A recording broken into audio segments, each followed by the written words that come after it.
Hey guys, welcome back to the channel. This is story about what if Naruto sacrificed his life to save his teammates during a mission but was saved by Obito Uchiha Part 1. Before I start, please do support for more amazing content and comments for Part 2. Do consider to subscribe my channel and share my video to your friends and check out the description as well. Let's start the video. Team 7 was walking along a road headed to a mountain where citizens of a nearby village were trapped in and needed assistance. This was considered a C-rank mission, and Team 7 was the lucky squadron that was chosen for this mission. The team was doing their usual thing. Sasuke was brooding, Sakura kept on cooing around him and acting all fangirlish, Kakashi was reading his perverted book and Naruto was grinning like an idiot.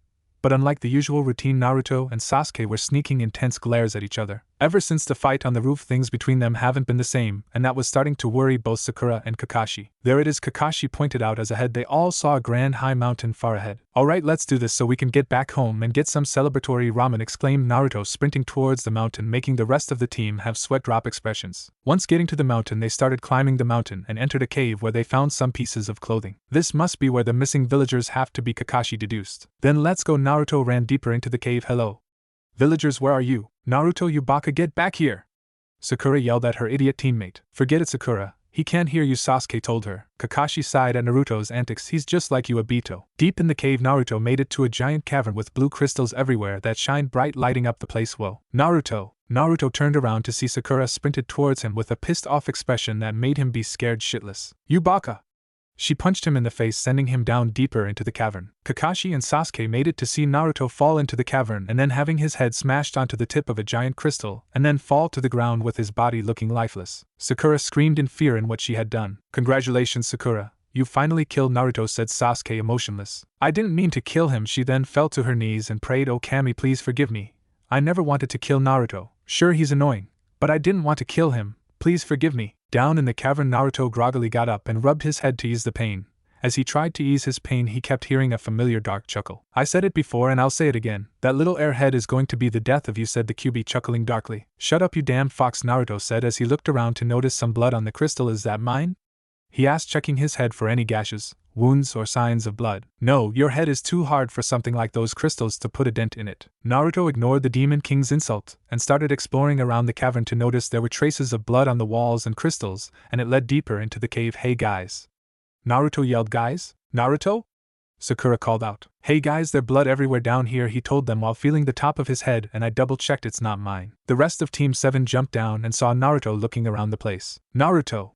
Sakura exclaimed with tears of joy running up to him. Naruto turned towards his team just in time to be glopped into a hug from Sakura. Thank Kami you're still alive, she said with joy that she wasn't a murderer, but she then realized what she was doing. Yubaka.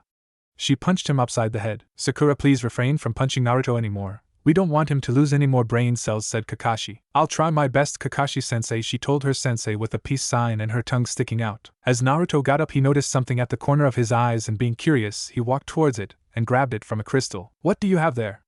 Sasuke asked. Check it out. Naruto showed him and Sakura what he had found. It looks like, but before Sakura could finish her sentence, the three of them fell through a hole from the floor that just collapsed right under them. Kakashi hurriedly ran to the hole, but suddenly a giant rock fell from the ceiling, landed on top of the hole. No way, that's a coincidence, Kakashi thought. Show yourself, he ordered. Then out of the shadows came a bunch of shinobi. Sound Nin. Kakashi of the Sharingan, said one of the Sound Nin. Killing you will make us legends, said another who had the itch to kill. Kakashi didn't respond to their words. Instead, he just sent killer intent their way, making them sweat a bit, and then he grabbed his headband and revealed his Sharingan. With Naruto, Sasuke and Sakura, Naruto groaned as he got back up, but then he was hit upside the head again. Baka! You shouldn't have picked up that stupid thing, Sakura berated Naruto. Naruto, do you still have it?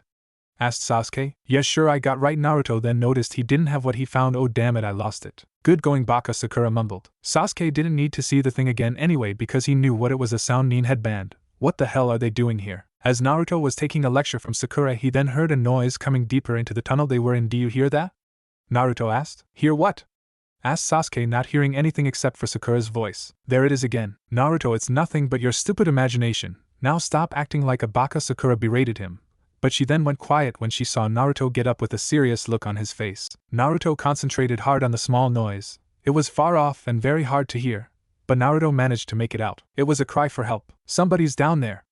Naruto yelled and ran deeper into the tunnel, ignoring Sakura calling out his name. As he kept running, the cry for help was clearly heard now, and Naruto just kept sprinting down faster until he made it to another large cavern to find a young naked girl with long silky orange hair that had bangs that covered her forehead, probably a year older than Naruto, who was crying, had scratches all over her body and was tied up with chains. "Please help me," she meekly whispered. Seeing this made Naruto's blood boil. What kind of sick bastard would do this?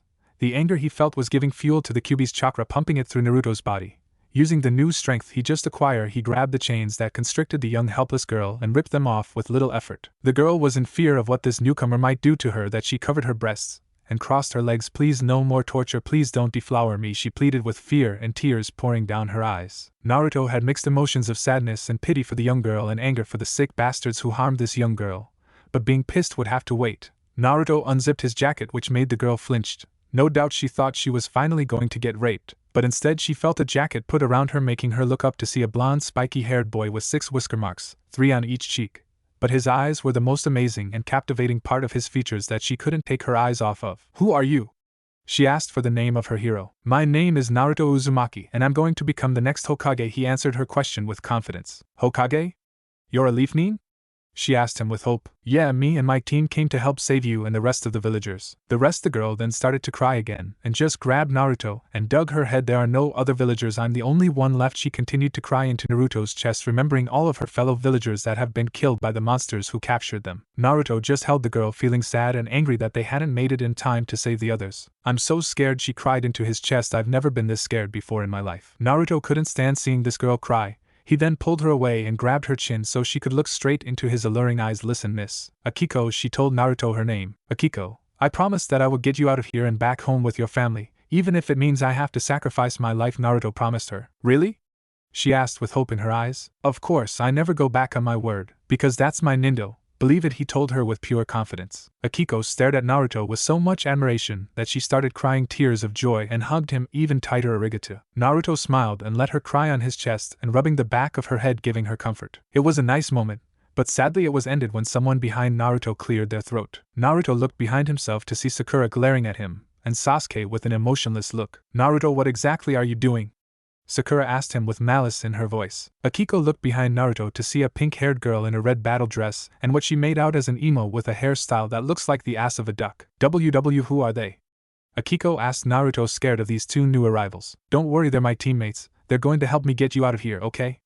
Akiko smiled at Naruto with trust in her eyes. "Sakura, do you have an extra pair of shorts for Akiko?" "What makes you think I got an extra pair? Women are always prepared. Or at least that's what Erosenin tells me." Akiko flinched a bit. "Don't worry, Akiko, he's not here, and besides, he's not one of those sick bastards who would defile a woman. He's an honorable shinobi like me." That got Akiko to calm down and crack a smile. Naruto was then pushed to the side by Sakura so she'd be in front of Akiko. "The 2 of you go behind one of those rocks so I can help her, and if you 2 dare take a peek, I am going to slam your head straight into the ground, making you 2 look like a pair of ostriches," she threatened them. Not taking the chance, Naruto ran behind one of the huge rocks and just stood there, just staring straight ahead and not daring to look behind it. "That means you too, Sasuke-kun. Just because I really like you doesn't mean I won't use any force against you." She gave him a peace sign and stuck out her tongue. Sasuke just went HN and walked to the giant rock. Elsewhere in the giant mountain, a small battalion of 50 sound nins were running down a tunnel. "Time to kill those brats," said one of the sound nin. "Calm down, you moron. Remember, we're supposed to capture the Uchiha alive," another said to the bloodlust sound nin. Got it,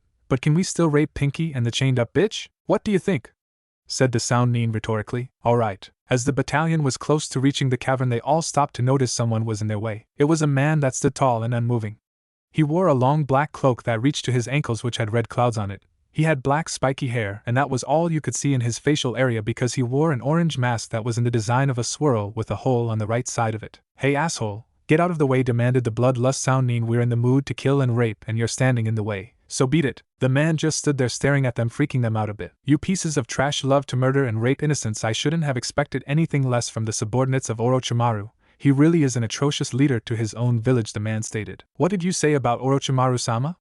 yelled an enraged sound nin. "I said he is a pitiful excuse for a leader, only caring for himself and not teaching those the way of peace like a true leader. All he is good for is to let disgusting rats like you to run around this world considering it yours, thinking you can do anything you wish with no regrets or negative consequences. How disgraceful." He then started to leak out killer intent from his body that the sound nin were falling to the ground or on their knees having a hard time breathing. "You are worse than trash. Every single one of you, that includes Orochimaru. This world and its people would be better off without any of you, and I shall be the one to dispose of this litter." His eye then glowed red permanently. Back with Kakashi. After finishing off the group of 12 sound, Kakashi placed his forehead protector back over his left eye. "That takes care of that. Now to find those three. Suddenly Kakashi felt an enormous amount of ki straight down deeper into the cavern. That much killer intent. I have to find them. Kakashi then dashed deeper into the cavern. Outside, far from the mountain stood 4 Sannin. 3 were in the standard clothing with their masks on, and 1 in bulky armor, and a mask covering his face. One of the Soundnins were meditating, concentrating on the shinobi in the mountain by sensing their chakra signatures thanks to a paper seal on his back that helps him be connected to their chakra signatures. The Soundnin then gasped as he sensed the battalion's chakra signatures start to deplete. "What's wrong, Takaru?"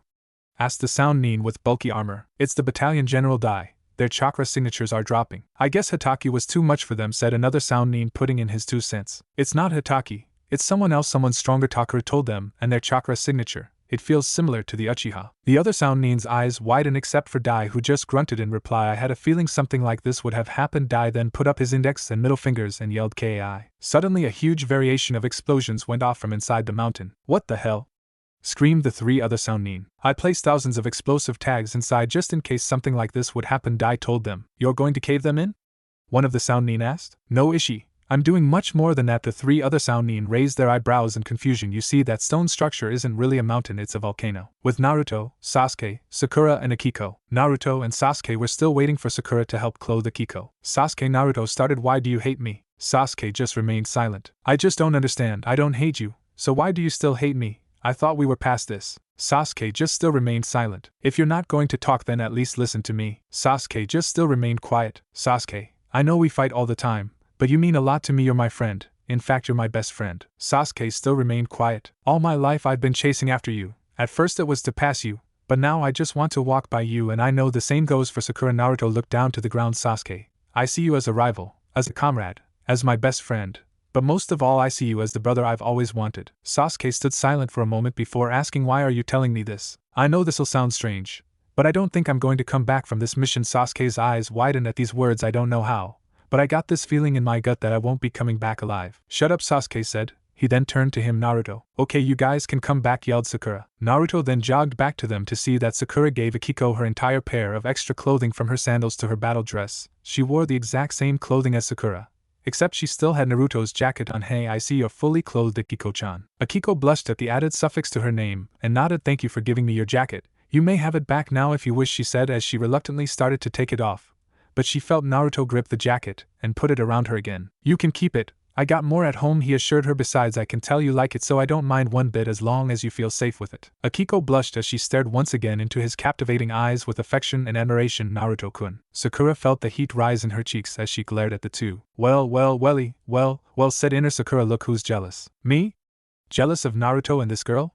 "Yeah, right. Go ahead and act that way. But I'm your inner. I know what you really feel," said inner Sakura, sounding all smug. "Shut up." Sakura cut off her connection with her inner. "Anyway, we should really get going, guys." "You're right, Sakura-chan," Naruto agreed with his crush. The 4 then started to head out until they felt the earth shake. "What the hell is going on?" exclaimed Sakura. Then suddenly a plume of lava shot out from the ground behind them. "Lava!" yelled both Naruto and Sakura. "Come on, we have to get out of here," Sasuke ordered as the 4 young teens ran for the tunnel. But they were suddenly blocked off as more plumes of lava erupted, blocking the tunnel. The cavern was then being filled with lava. As Team 7 and Akiko backed away, they noticed they were surrounded by molten magma. "What do we do now?" Sakura cried. "Hold me, Sasuke-kun." Sakura jumped to Sasuke with her arms open wide, but was met with the ground as Sasuke moved out of her way. "No way am I going to die with her constricting me." "Naruto-kun, I'm scared," Akiko cried, grabbing his arm and squeezing the life out of it. Naruto looked around to find a way out, and on the upper right he found another entrance of a tunnel. Releasing Akiko from his arm, he ran to his right and created a Kage-Bushin that locked its fingers together and gave the original Naruto a boost. And as he was in the air, he created another Kage-Bushin that grabbed his arm and threw him up even higher. As he was high enough, Naruto made his signature hand sign and yelled Taju Kage-Bushin no Jutsu. Then a whole bunch of Naruto clones appeared and grabbed each other's legs. As the bottom clone landed in the middle of the ground, he swung all the clones towards the tunnel entrance, letting the original Naruto grab the ledge. "Guys, climb on. Sasuke, help Akiko up here." Sasuke nodded and bent his back towards Akiko. "Hop on." Reluctant at first, Akiko climbed onto Sasuke's back. "Now hold on." Sasuke then jumped on the Naruto clones' backs and started running up them with Sakura behind them. Once they finally got up, Naruto dispelled all the clones and tried to climb up, but the ledge he was holding onto then broke. But fortunately for him, Sasuke grabbed his hand and pulled him up. "Thanks, Sasuke." "Let's just hurry up," he said, and earned a nod from everyone before they ran into the tunnel. As they ran deeper into the tunnel, they stopped dead in their tracks when they found fresh corpses of Soundnin in the tunnel. What happened here?"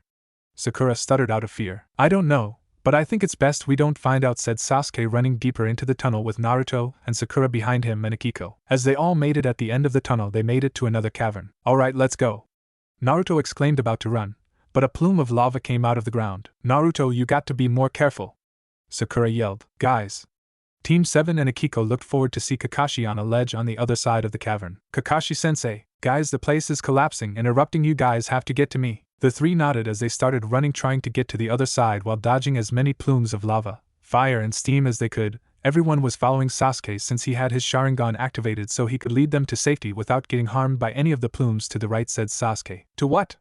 Asked Naruto. Suddenly a plume of intense flames shot out from the ground and burnt the left side of Naruto's body. Naruto's screams echoed through the entire cavern that it made Team 7 and Akiko turn to him. Naruto!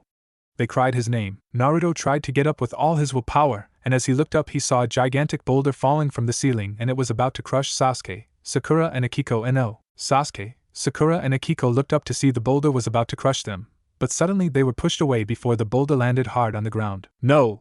Kakashi screamed. Sasuke, Sakura and Akiko looked up to see the boulder was on top of the left side of Naruto's body. Kami no. Naruto! Sakura screamed her teammate's name at the top of her lungs. Sasuke, Sakura and Akiko ran to Naruto's side. Sakura and Akiko went beside Naruto, while Sasuke was trying to push the boulder off. Damn it, why couldn't I have learned that damn Kagebushin technique? Kakashi ran beside Sasuke and tried to help him get the boulder off, but it didn't even budge an inch. Damn it! Kakashi cursed, punching the boulder. Gee guys, Naruto managed to choke out, sounding weak and tired. Naruto. Sakura said his name with tears in her eyes. Hang in there, Dobe. We're going to get you out of here, Sasuke told his friend, trying to not only convince Naruto, but also himself. Kakashi then went through some hand signs and then suddenly his hand burst with lightning. Get back! Kakashi then tried plunging his Chidori into the boulder, hoping to break it apart, but sadly the Chidori only was indented into the boulder, it didn't destroy it.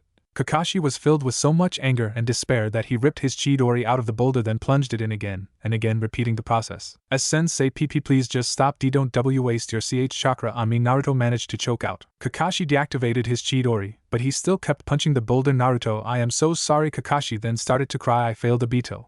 I failed your father, and now I failed you. Don't worry about it. Why, you were a good sensei. Sure, you didn't teach me much, but you didn't turn your back on me either, and that makes you a great sensei in my book. Naruto's words made Kakashi cry even more. Akiko-chan, I'm sorry, but I don't think I can keep my promise to you. Akiko cried and grabbed Naruto's hand. It doesn't matter, Naruto-kun, you saved my life and I could never thank you enough for that. She held his hand even tighter and letting her tears fall on the floor. Sasuke looked at Naruto. Those things I said a while ago, it was all true. Even if we aren't related by blood, I will always consider you my brother, he finished with his trademark grin. Sasuke then started to cry. All he had been doing was treating Naruto like crap, and yet all this time Naruto considered Sasuke as if he was his own brother, someone who was very precious to him, and now Sasuke was going to lose the only person he could ever consider a friend. Come on, don't be such a crybaby, Naruto said with a grin. Damn it, Dobe, Sasuke choked out, wiping his tears with his arm warmer. And Sakura looked at Naruto with tears still pouring out of her eyes. I just wanted you to know that I really did mean it when I said that I wanted to kiss your forehead. Sakura's eyes widened with shock as she learned the truth. She then started to cry uncontrollably, and then she buried her head into Naruto's chest. Naruto, please don't die, she cried in his chest. You can't die, you baka. The place then started to fall apart with rocks and stalactites and plumes of fire. Lava and steam was erupting and pooling everywhere. We have to go, said Kakashi. No! Sakura yelled, we have to save Naruto. Sakura, there's nothing we can do, Sasuke told her. Shut your fucking mouth. She yelled at him, making him go wide-eyed. I'm not leaving without him. Sakura, if you stay here then you'll die too. Then let me die. Everyone's eyes widened except for Naruto's, at what she screamed, I'm not going to leave his side anymore, not again. Sakura looked at Naruto. I love you. Her eyes widened. That's why I don't want you to stay here with me. I want you to live your life. Please just go. Sakura's eyes were crying uncontrollably. I'm sorry, Naruto, but I can't live my life not without you. I understand, Kakashi-sensei. Kakashi nodded and grabbed Sakura and lifted her up and started taking her away. No, stop. Let me go. He needs me. Stop it, stop. Naruto. Sasuke bent down, letting Akiko climb on his back, and was about to leave when he heard Naruto's voice again. Sasuke, protect Sakura-chan. Sasuke turned back and nodded to his best friend one last time before running out of the cavern. Naruto just lay there, remembering he had to do one last thing before he entered his eternal slumber. Kyuubi. So you decided to waste your last moments talking to me. I'm honored, the Biju King said sarcastically. Listen, I don't got that much time, so please let me speak. Not seeing the harm in letting his host say a few words, he agreed to it. I'm sorry. Kyuubi raised one of its eyebrows in confusion. All my life I had always been treated horribly. I've been ignored, insulted, and was targeted as the reason for everyone's loss and misery. And it took me this long to realize that I've been doing the same thing to you. Kyubi was listening to his vessel's word, hearing what he was going for when we first met. I treated you as the villagers treated me, and I remembered there was something familiar about your eyes, and now I realize that you had the same eyes that I had whenever a villager talked to me like that, filled with anger and sadness, but hiding it behind a mask. So in a way we're the same, sort of. Sorry to rush things, but get to the point. The lava's coming to burn your skin off. What I'm trying to say is that if I had one regret, it's that I didn't give you what I've always wanted in my entire life, a chance. Kyubi's eyes widened. A chance? Was that what he really wanted? Since we have a little time left, I want to do this right. So please listen. The Kyubi listened carefully. My name is Naruto Uzumaki, and it was nice to meet you. Kyubi shut his eyes and said, Kurama? What? Naruto asked. My real name is Kurama. I guess someone deserved to know my real name before I kicked the bucket. And it was nice to have known you, Naruto Uzumaki. Naruto smiled, shed a tear, and said, Thank you, Kurama. Do you think that if we did this earlier, we would have went down a different path? Yes, Kit, I do, Kurama answered. I bet there would have been so much more ramen down it. Kurama chuckled at Naruto's words. It was nice knowing you, Kurama. Thank you. Naruto then closed his eyes, waiting for a no doubt painful death. But then he noticed that there was a shadow looming over him. As he opened his eyes, he saw a man with spiky hair like his own, except it was black, wearing a black cloak that had red clouds on it, and he also wore an orange spiral mask on his face. Don't be afraid, young one. I am here to save you, the masked man told Naruto. Are you my guardian angel? Naruto asked weakly. Yes, I am your guardian angel, he told him. Naruto then chuckled weakly. Kurama, look, we're saved. Kurama opened his eyes and looked through his container's eyes only to widen to see who had come to save them. No, not you. Kurama panicked. Naruto, no, don't trust him. He's not a guardian angel. That's Madara Uchiha. He's the one who made me attack your village. Sadly, Naruto could barely respond as the darkness started to take over Naruto. Naruto, with Team 7. The team had completed their mission by bringing the last survivor back to her village. It turns out Akiko was the daughter of the village chief, who was so happy he rewarded Team 7 handsomely with cash for saving his daughter. But when he heard that the credit went to Naruto, and what had happened, he felt so saddened by it, and to honor the young hero, the village had built a statue of him, thanks to a photo of Team 7 showing his face, thanks to Kakashi, in honor of his valiant sacrifice. Now Naruto had 2 monuments in his honor from 2 separate villages. Team 7 was now in the village in front of the Hokage Tower. You two go home. I guarantee that what's going to happen up there when I break the bad news to Lady Hokage isn't going to be pleasant. Sasuke with hollow eyes and Sakura with tearful ones just nodded and watched as their sensei walked into the tower. Sasuke turned to Sakura. Sakura, listen, Naruto made me promise to protect you from now on. I think you deserve to know. Sakura just nodded in response. Sasuke just looked at her with sad eyes. Naruto's death had hit her the hardest out of the team. His last words had completely changed her. But for better or for worse was the question. Thinking she needed comfort, he moved to hug her. But Sakura just pushed him away. Sasuke, don't I know it was just for comfort, but I don't feel that way about you anymore, she told him. Are we at least still friends? Sasuke asked, a little worried that she didn't see them as friends anymore. She turned to him with tears still in her eyes and a sad smile. Of course we are, Sasuke. Sasuke smiled in relief that she still considered him her friend and that she stopped using the kun suffix in his name. What? Yelled the voice of the Hokage Tsunade. Then suddenly a desk was thrown right through the wall and was falling down straight towards Sasuke and Sakura. By instinct, Sasuke pushed Sakura and himself out of the way before it slammed down into the ground, breaking apart. Sasuke, get off. Sakura pushed him off. I'm a kunoichi, remember I could have dodged that on my own. I know that, Sakura, but I promised Naruto that I would protect you, and I intend to keep the promise I made to my brother, Sasuke said with seriousness in his voice. Sakura just smiled that Sasuke was determined to honor Naruto's last request. But that doesn't mean she's going to keep being useless. Then I'll live my life as he asked as well. I'm going to live like a true kunoichi. She then thrust her fist and shouted, believe it. Sasuke smiled at his friend, happy she's going to honor his brother's last wish for her. Thank you, Sakura. Inside the Hokage Tower, Tsunade was a mess. She on her knees as she just kept on crying. It's all my fault, she said. I should have never given your team that mission. Lady Hokage, no one is to blame, Kakashi said, trying to comfort her with his words. But then Tsunade slammed him into the wall, gripping his collar. Shut up, it is my fault. I did this. Enough. Kakashi raised his voice, surprising her. Lady Tsunade, I apologize for raising my voice, but Naruto died saving his comrades like a true shinobi, and he wouldn't want you to feel self-hatred for yourself just because of a decision he chose to do that anyone else would have done, including you. Tsunade just released Kakashi and fell to her knees again. You're right, she sobbed. You're absolutely right, Kakashi. It's just Tsunade just continued to cry, mourning for her favorite knucklehead. Kakashi turned to see Shizen on the office couch crying in her hands uncontrollably. He walked over to the couch, sat beside her, and put his arm around her shoulder, comforting her. I miss him so much, she cried out. We all do, Kakashi told her. Shizen then hugged Kakashi and cried into his chest, which he allowed. Hey, what's going on? Kakashi looked at the hole in the office to find Jiraiya there. Jiraiya-sama. Jiraiya saw Tsunade on the floor crying, so he went to her and put his hand on her shoulder. Tsunade, what's wrong? Tsunade looked at her friend and former teammate with tearful eyes and told him what had happened. What? Naruto's funeral. Everyone from Jounin, Chunin, Anbu, Genin and those who knew Naruto were at his funeral in respects. Except for the villagers and clan members, they were there because they were forced to. We have come here to mourn the loss of a valiant shinobi who gave his life for his comrades and his village, Naruto Uzumaki. He had played an important part in all our lives as a friend,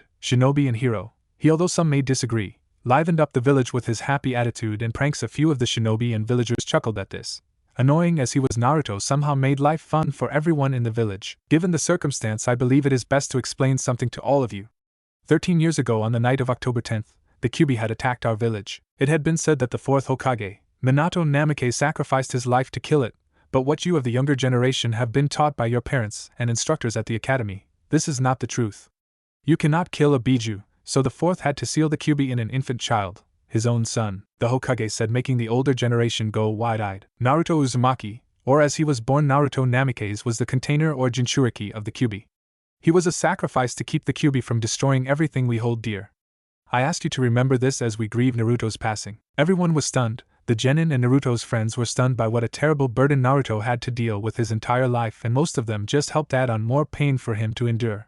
But everyone was shocked most of all about the fact that Naruto was the son of the village's hero, the fourth Hokage. Sakura had cried more because she was one of the ones who had given Naruto such a hard time, and all he ever did was love her and treat her like a princess. And there is something else I feel I have to tell. Tsunade started again, gaining everyone's attention. For those who are older or the same age as myself, I bet you all know that back during the time of the Second Great Shinobi War, that thanks to my old friend Jiraiya, I was pregnant with a child. Those who didn't know this were shocked. And as you all know, someone had put an assassination attempt on my child. That person who had assigned it was my former teammate turned missing Nin Orochimaru. The shinobi and elder civilians' blood began to boil from hearing the traitor's name and what he had done. All of you had believed that my child was killed, but recently I had learned in the files of my old sensei, third Hokage Hiruzen Sarutobi, that my child had somehow survived and was found by a woman who worked in an old orphanage. Everyone was surprised that the Senju heir had survived. He grew up to be a great man, shinobi and hero. My son was originally named Nawaki Senju in honor of my younger brother, but you all knew him as fourth Hokage Minato Namikaze. Everyone was once again utterly shocked. Their hero, the fourth Hokage, was the son of 2 of the 3 legendary Sannin, and the heir to the Senju clan, which meant Naruto was a Senju as well, making him royalty, and the next in line to the throne, if he was still alive. Now that that's out of the way, would anyone like to say a few words? I would, said Sasuke, shocking everyone. A few coos of Sasuke-kun came from some of the boisterous girls, but were quickly silenced by glares from Sasuke and Sakura. Sasuke made his way past the crowd onto the balcony, wiping away the few tears that were shed from his eyes, and faced the crowd. Naruto Uzumaki was my rival, my best friend, and even though the same blood did not course through our veins, I considered him my brother. Throughout the academy you all knew him as the Dead Last. He earned the title shinobi through hard work and determination.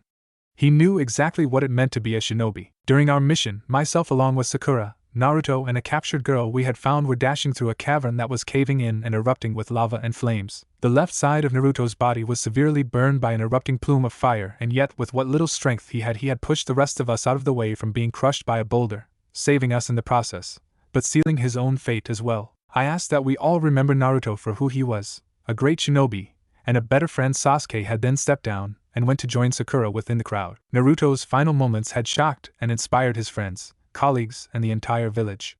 They all bowed their heads in respect for the fallen hero, doing exactly what the Uchiha asked them to do. They no longer saw him as an annoying, no-talent prankster or the demon child.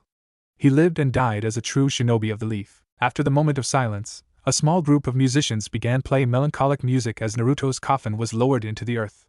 His friends, sensei, senpais, grandparents, and even some of the Anbu who watched him as a child tossed white incarnation flowers into his grave in respect. A few moments later the casket was completely covered in earth. All the villagers and shinobi then began walking back home with tears running down many of their faces.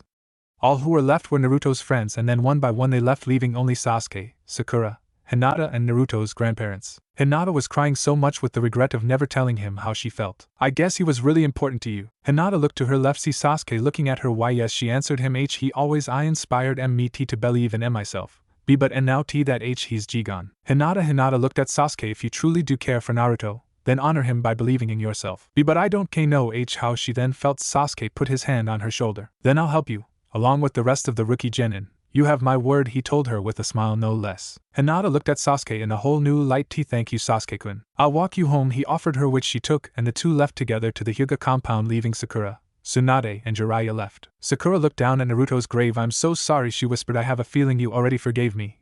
But I still wanted to tell you I never knew what you saw in me. But to tell the truth, when Sasuke told me that you saved me from Gaara, I saw you in a whole new light. You were still a baka, but you were the most courageous and sweetest baka I've ever known, and I actually looked up to you. Even though I clearly didn't show it, I don't think this'll make any kind of difference now. But I just wanted to tell you I love you, and I always will. I just wish I could have told you it while you were still alive. That's my biggest regret, and I'll have to live with it my entire life. Thank you for loving me, Naruto-kun, she finished with fresh tears leaving her face. She then turned to Tsunade and bowed her head. I'm sorry about all of this, Tsunade-sama. I just wish I was stronger so that maybe. She then felt Tsunade put her hand on her shoulder, making her look up to see Tsunade have an understanding motherly smile. Sakura, don't blame yourself. Naruto gave his life for you. I wish he was here as well, and I miss him so much. But I am proud of what he did, and I'll always be glad that I got to meet him before it happened. Sakura nodded her head understandingly.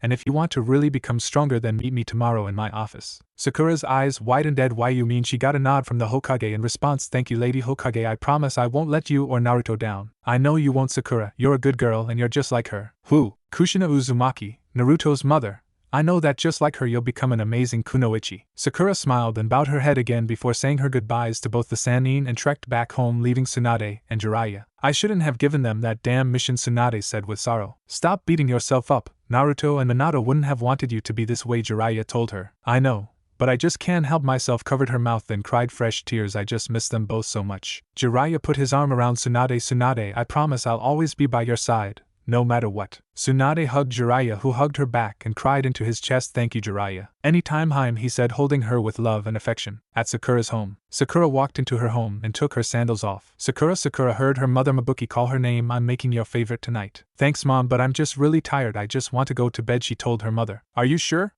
Her mother asked. Yes, ma'am. All right, my little blossom. Mabuki hugged her only daughter, your father, and I will always be here for you. I know I love you, Mom, Sakura said, hugging her mother back. I love you too, Sakura. Sakura then separated from her mother and headed straight to her room. I hope she'll be alright, said Sakura's father Kazashi, walking next to his wife, placing his arm around her. I hope so, Kazashi, I really do. Sakura got undressed and sat on her bed.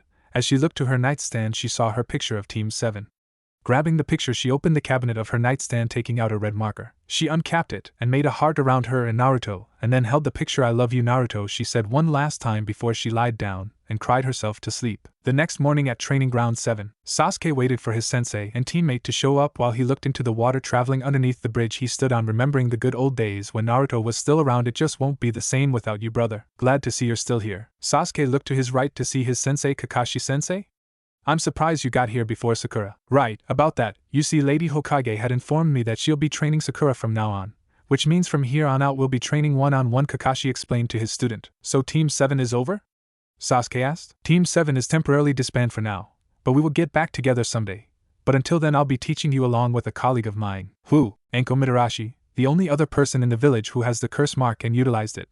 But for today I will be teaching you. Then can I make a suggestion? Kakashi nodded in response. Sasuke went to end of the bridge grabbing a sheathed katana. I wish to learn kenjutsu. Alright then, Kakashi nodded. Just you watch, Naruto. I'm going to become stronger to protect Sakura and honor your memory. At the Hokage Tower, Sakura was in front of the office doors and then knocked on them. Come in, ordered Tsunade. Sakura entered the room and bowed in respect. Good to see you, Sakura. Tsunade stood up from her seat. I hope you're prepared, because for the next 3 years I'm going to give you the most intense training you'll ever experience. Hi, Lady Hokage, Sakura said with much determination, making Tsunade smile. Just watch me, Naruto.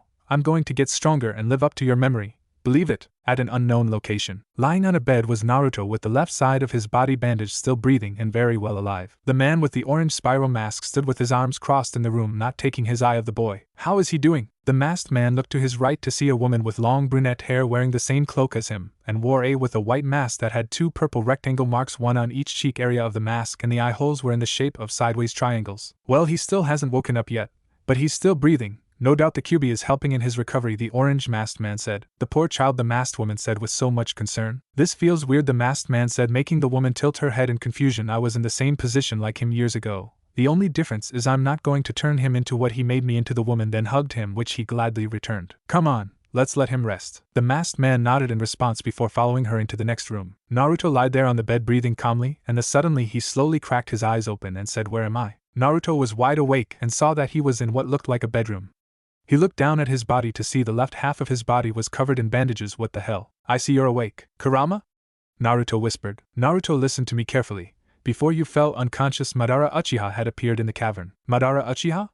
I think I heard that name somewhere before. He's the man who used me as a tool to help him fight the first Hokage. How did he do that? With that damned Sharingan of his. Kurama answered. The Sharingan has the ability to take control of one's mind, but an advanced one used by a powerful member of the Uchiha clan can take over the mind of a Biju, including me. In fact, he's the one that made me attack your village. Naruto's eyes widened. That son of a bitch said with anger. Suddenly Naruto heard what sounded like a record player being scratched, and then a cheerful male voice. Where are we anyway? I don't know, but I think it's best we don't stay any longer to find out. Naruto then tried to get up, but the bandages were becoming a bit of a nuisance, so using his teeth and a little of Kurama's chakra that he allowed Naruto to use, he ripped off the bandages to reveal the left side of his body. Naruto's eyes widened at the sight. His left side had burned scars on it, and it looked crushed. My body. I'm sorry, Kit. I tried the best I could. But your body was too damaged, leaving still looking crushed, and of course the burned scars. At least you tried. Thank you, Kurama. The nine-tailed Biju King grunted in response. Naruto slowly got out of bed, still feeling pain in his left side. He then started walking and made it to the room where the music was coming from to see something he thought was unusual. He saw a man and a woman dancing to the music, which was apparently a love song, in the middle of the room with looks happiness on evident their faces. The man had short, spiky black hair, but the most noticeable thing about him was that his right side looked crushed just like Naruto's left side, except his side was more severe on the face area, while only Naruto's forehead, chin, and the bottom of his lip was crushed, and the man doesn't have any burned scars like Naruto does. The woman who was giggling had peaceful brown eyes, 2 purple rectangular tattoos on her cheeks, 1 on each side, and long brunette hair that had a style that resembled what Sakura's hair used to look like before the second stage of the Chunin exams. Sakura. Naruto just realized that he had to get back to Konoha. Naruto saw what looked like the front door and ran to it, getting the attention of the couple. Wait! The man cried. Naruto just ignored him, but he also failed to notice the sandals on the floor that he tripped on, making him fall. And as he landed hard on the floor, Naruto cried out in pain as he felt excruciating pain from his scared left side. The man stopped the record as the two ran over to him, helping him up. They took him back to the room and set him back down on the bed. Who are you guys? Naruto asked. Where's Shinigami? The man joked. But Naruto didn't take it as one. Naruto screamed in terror and started crying anime tears. Please don't gut out my soul and cut it 2 ribbons, please forgive me. The woman then glared at the man and smacked him in the back of the head. See what you did? You've completely frightened the boy. I didn't know he was going to take me seriously, the man defended himself. The woman then placed a warm, comforting hand on Naruto's shoulder, getting his attention. Naruto, it's alright. We're not Shinigami and we're not going to hurt you. You have my word, she told him, giving him a motherly smile. Naruto may not know this woman, but her words made him feel safe, something he never even felt in his own village. Naruto nodded his head in response. Miss, do you think I could go home now? That's the thing, kid, the man started. We can't let you go home. At least not yet anyway. You'll understand soon enough. I have some people I'd like you to meet and a chance I'd like to give you, but for now you have to rest. You're not at full strength yet. But I have to. The woman then pushed Naruto back into bed. Rest now, Naruto-kun. Seriously, how are you going to become Hokage if you don't get your strength back? Naruto's eyes widened. How do they know about my dream? Who the hell are these people? Seeing his expression, the man chuckled. We've been watching you for quite some time now, and as creepy as that be, we had a good reason. As soon as you're fully healthy again, we'll explain everything. Sleep. Naruto then slowly closed his eyes, letting the darkness take over, and soon enough he was asleep. Later, Naruto opened his eyes. As he rose from the bed, he heard some noise in the other room. After rubbing his eyes from the tiredness, Naruto decided to walk into the next room, but realized he was in his underwear. He then realized that there was a cloak on his bed that had red clouds on it. He grabbed it, slipped it on, and noticed that it was a perfect fit and that it was insanely warm and comfortable. Oh yeah, now this is what all clothing should feel like, huh? I think I've seen this before somewhere. Tibeo. Naruto then made his way to the other room to see the man and the woman with a red-haired man with purple rippled pattern eyes and 2 faces that he never thought he would see here, Itachi and Fish Face. What the hell are they doing here? Naruto was about to go back into the other room when the floorboard creaked underneath his foot, making the others look in his direction, making him gulp. I am so dead. Naruto-kun, you're up. Here the brunette woman brought him some ramen, which he was hesitant to take. Now go on, it won't bite. Seeing that the woman wasn't going to do anything to him, he quickly grabbed the bowl of ramen and inhaled it in just 2 seconds. Damn, the kid's got an appetite, Kisame thought as he saw the kid down that mean quicker than whale sharks sucking up krill. After finishing the bowl, Naruto sighed in ecstasy. Oh my Kami, that was better than Ichiraka's ramen. Is she the goddess of ramen? I knew she had to be real. You realize how retarded you sound, Kurama said with a sweat drop expression. Alright Naruto, I'm betting you want an explanation for everything? the black-haired man said, getting a nod from Naruto. Well, first off, our names. My name is Obito Uchiha. This is my lovely girlfriend, and soon-to-be wife, Rin. He introduced himself and the brunette woman. Rin smiled at Naruto. That made him feel warm and safe. You said your name was Uchiha, but I thought he massacred all of you, Naruto said, pointing at Itachi. And speaking of him, why is he here along with Fish Face? Obito chuckled at hearing Kisame being called Fish Face, which just pissed of the shark man even more. I'm guessing you're on thin ice with them because of that time back at the hotel. You knew about that? Naruto exclaimed. They were sent there to test your skills, but of course in order to do that they had to be a bit intimidating. I hope you understand. I guess, Naruto said, still on guard just in case. And finally, this man here with the red hair and creepy eyes is Nagato. He is a part of the Uzumaki clan like you. He's your distant cousin. Naruto's eyes widened as he looked at the man with shock. Nagato had a slight smile as he walked towards Naruto and extended his hand. Naruto's hand was trembling as he took it and shook Nagato's hand. It's nice to finally meet you, Naruto, Nagato said with a small smile. Naruto bowed a little, smiling happily before wiping a tear from his eye. He's my cousin? I don't believe it. I actually have a living relative. Now I bet you're wondering what you're doing here, said Obito. Yeah, actually I am. I mean, I was being crushed by a rock and then suddenly out of nowhere my guardian angel came and saved me. Ah, that's so cute. He thinks of you as his own guardian angel, Obito, Rin said, making the scared Uchiha blushed. You saved me? But why? Naruto asked, staring at the man who saved him. Well, you see, Naruto, we all had our eyes on you for some time now, and we were impressed by your abilities and actions that we wish for you to join our organization, Obito explained, making Naruto raise his eyebrow. Organization? Yes. It's called the Akatsuki. We would greatly benefit from your skills and your air roommate, Obito said, pointing to Naruto's stomach. Bite me, asshole. Kurama yelled in Naruto's head. So they know about you and they don't care? If I was in that room right now, I'd make them care. Noticing his behavior, Rin placed a hand on Naruto's shoulder. Naruto-kun, no, we do care that the Kyuubi is within you, but not for the reasons you may think. We hold no grudge against you. The reason the Kyuubi is in you is partly our fault, but we see it as a gift. Think about it. How powerful would you be if you harnessed its power? That does sound good by your perspective, but I don't want to see Kurama as nothing but just a mere soulless tool. I already made peace with him, and I only want to use his power when I rightfully deserve his trust in using it. Everyone, including Kurama, had their eyes widened at what Naruto said. He made peace with the Kyuubi? And he knows its name? Nagato thought, then a small smile formed on his face. He has to be the one. Wait a minute, Naruto just realized what do you mean it's partly your fault. Obito had a frown on his face. Naruto, I'm the reason the Kyuubi is within you. I set it loose on the village. During that time, I was being controlled and manipulated by an evil man. How would you feel if you lost the one you love right in front of your eyes? Naruto was about ready to beat the crap out of Obito, but the last part he said made him pause. How would I feel if Sakura-chan died? Naruto looked down at the floor with hollow dark eyes. I wouldn't know what to do with myself. I would probably just go insane, Naruto said darkly. Obito nodded, and Rin walked up to him and have him a hug. That happened to me, and the man took advantage of my emotional status at the time. I truly am sorry for causing you this pain, Naruto. I hope you can forgive me someday, Obito said sadly. Naruto frowned, but he nodded. Obito smiled a little, before giving Nagato a glance. Thank you, Nagato. Without you bringing Rin back to me, Kami only knows where I would be right now. I can understand where you're coming from. The truth is, I don't hate the fact that Kurama is within me. In fact, I'm actually happy because we're friends now. The only downside about being his Jinchuriki was that the villagers treated me like a disease and a monster. But that was all they're doing, not yours. What I'm trying to say is I forgive you, Naruto said, surprising everyone by his genuine response. So what is the Akatsuki anyway?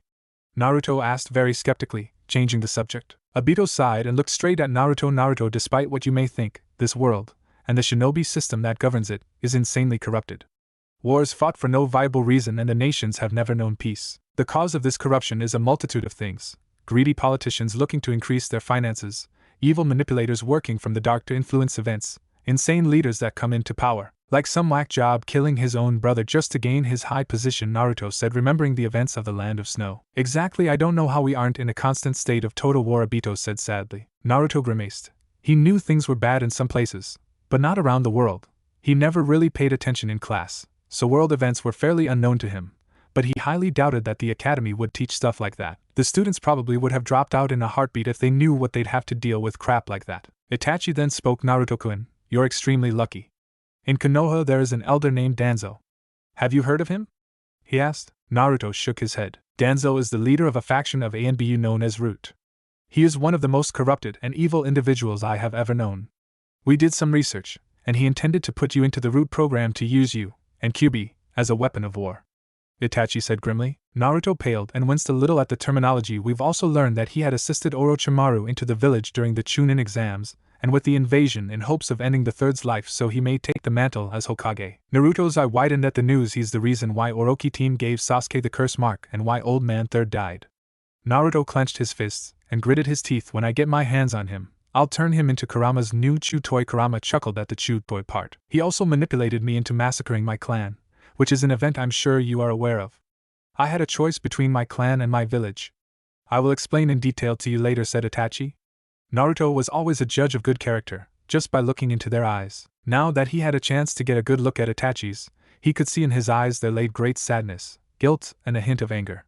He knew he wasn't lying. He's actually a good guy, I can tell. I guess all Uchihas aren't so bad, said Kurama. This is why we can't allow you to return to the village, at least not yet. If you were to return, without an official status of being alive and a genin, Danzo would surely swoop in at first chance to bring you into his ranks. 2 would lose your freedom, and would be locked up like an animal until he wanted to use you. Obito stated. So this old fart had this plan for me since I was a kid? Danzo, you just made my list. The Akatsuki is a group of A to S ranked missing nin dedicated to peace. We are working from the shadows, eliminating the corruption from this world one man at a time. We also offer our services as mercenaries from time to time, though we only send our lower-ranked members on those missions, said Obito. Naruto felt inspired by that goal. Peace, that's what Erosen said he wished for this world. Bringing peace is what a Hokage does, right? To bring peace to the village and the world? Naruto, my understanding is that you wish to become Hokage, Nagato said, as if he read the blonde's mind. Naruto nodded. That's a very admirable goal, and we will help you attain it in the future. If one of our members gains a position such as that, our influence will expand significantly. Naruto was at a loss for words for a moment before he grinned widely. No one had offered to help him become Hokage. He liked these guys, and knew that they weren't trying to manipulate him like that guy Danzo would. So will you join us? Obito asked. Hell yeah! Naruto exclaimed with a huge grin plastered on his face, making everyone, including Itachi, to smile. Nagato smirked at his young cousin Jiraiya-sensei. I believe Naruto is the child of prophecy. He will bring peace to the shinobi world. There's no doubt in my mind. So what now? Naruto asked, getting excited to start becoming a member. Well, first you tell us what are your skills, Obito said. Oh, well, I have a lot of chakra. And I'm pretty good with the Kagebushin. My other talents are subpar, though I do pride myself in being good at stealth and evasion. Whenever I would pull pranks in the village, it would take a whole squad of Chunin or a couple ANBU members to get me, but it took them a while, he said wearing a smug grin. Did Bakakashi teach you any of those skills? Obito asked. Naruto burst out laughing. Bakakashi. Good one. Obito smiled, already liking this kid, and no, he didn't. All he taught me was how to climb a tree and something that had to do with a leaf. I know I said he was a good teacher the last time I saw him, but he wasn't really that good at teaching. There's a surprise, Obito thought sarcastically. So you didn't even have proper training and you're that skillful? Impressive. I knew that the academy instructors were rather biased against you, Naruto. The fact that you could evade ANBU members proves that you do have strong talents in stealth. I think I know what to do with you, Obito said, smirking. Naruto looked at him with anticipation. How would you feel about being an assassin? It fits your style perfectly, plus with your enormous chakra reserves, you can easily switch to straight combat if need be. Naruto froze. An assassin? I've never thought about being one, but could I take a life? That's what shinobi are made to do, kill. Look on the bright side, kid. You'd be making the world a better place, taking out all the trash in this world. Kurama tried calming Naruto's nerves. Yeah, I would. Thanks, Kurama. Naruto thanked his friend. No problem, Kurama smirked. Alright. I'll give it a shot, Naruto said, smiling a bit. Obito grinned and ruffled his hair. Then let's get to work. But first I want you to meet the rest of the group. The 6 walked out of the house, into the woods. Naruto actually felt a calm peace wash over him in the secluded hideout. He felt as if nothing could harm him here. They soon made it to the side of a mountain that had giant metal doors. Please tell me there's no lava behind that door, said Naruto. Trust me, Naruto, you're safe here, said Nagato as he opened the doors. The 4 walked in and were greeted with a large underground outpost.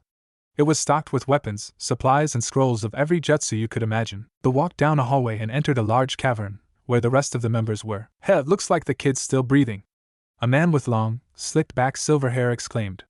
He had his cloak zipped down a bit, revealing his bare chest and a strange pendant around his neck. Everyone meet Naruto Uzumaki, the Kyuubi Jinchuriki. Obito introduced the young blonde. Naruto gave a small wave and stepped forward. The man suddenly appeared in front of Naruto, freaking him out a bit, then grabbed his hand and started shaking it. Sup, name's Hayden. It's good to see you're still part of the living for now, he said, freaking Naruto out. That's enough, Hayden, we're trying to show him we mean no harm, remember? Said a masked man with green eyes with a hoarse voice. Yeah, I remember. just trying to have a little fun is all," Hayden said, letting go of Naruto's hand. The masked man went up to him and bowed a bit. "My name is Kakuzu, and I am the treasurer of the Akatsuki. It is nice to meet you. I look forward to working with you," Kakuzu said. Naruto smiled and nodded at him. A young red-haired boy walked up to Naruto with a smile and offered his hand towards Naruto. "My name's Sasori. I, too, look forward to working with you. Your growth will be interesting to watch," he said in a voice that didn't match his age. Naruto shook his hand, noting that it felt almost like plastic, or ceramic. An attractive, blue-haired woman smiled gently at him. She had a piercing in her bottom lip. She affectionately kissed his forehead, causing him to blush. "My name is Konan, Naruto-kun. I hope we can be the best of friends," she said sweetly. Naruto grinned and scratched the back of his head. A man with blonde hair, not unlike his own, that was in a style similar to Ino's, stepped forward, outstretching his hand. Naruto gripped his hand, but yelped and drew it back when he felt something slick graze his palm.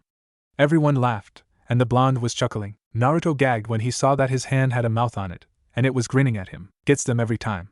My name's Deidara. I'm glad you're on our side, Naruto," he said. Naruto nodded. "I like that guy. He's a bit of a prankster." "Another blonde baka prankster. The world is doomed," Kurama said. "That stand-up comedy routine of yours is really paying off. I can tell from the awe of silence from your audience. Up yours." "And finally, our leader Yahiko," Obito said, gesturing to an orange, spiky-haired man, who looked similar to Naruto. Naruto bowed in respect, before grinning. "I'm glad you're alive, Naruto-san. It'll be nice having you here. In my opinion, it's getting a bit dull," he said jokingly, earning an elbow to the side by Konan and an annoyed sigh from Nagato, but all Yahiko did was grin like a goof. Naruto smiled at seeing the exchange. It reminded him so much of Team 7. "It's, nice to meet you all," Naruto said awkwardly. He was distraught. Never in his has he met so many people who not only were kind to him, but looked genuinely happy to see him. "Just know, Naruto, that you have a home here. We are all unique in our own ways.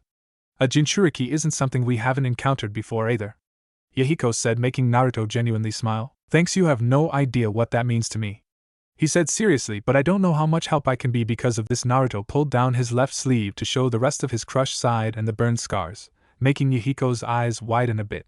Deidara and Konan flinch and Hayden grin wickedly. "Damn, the kid looks worse than Obito," Deidara whispered, getting a glare from Obito who heard and a punch from Konan out. "Even with Kurama's help, my left side is still useless for fighting," Naruto said with a sad look on his face, feeling that his stay was over as it had just begun. "Let me see that," Obito said, grabbing Naruto's arm and examining it. "Who's Kurama?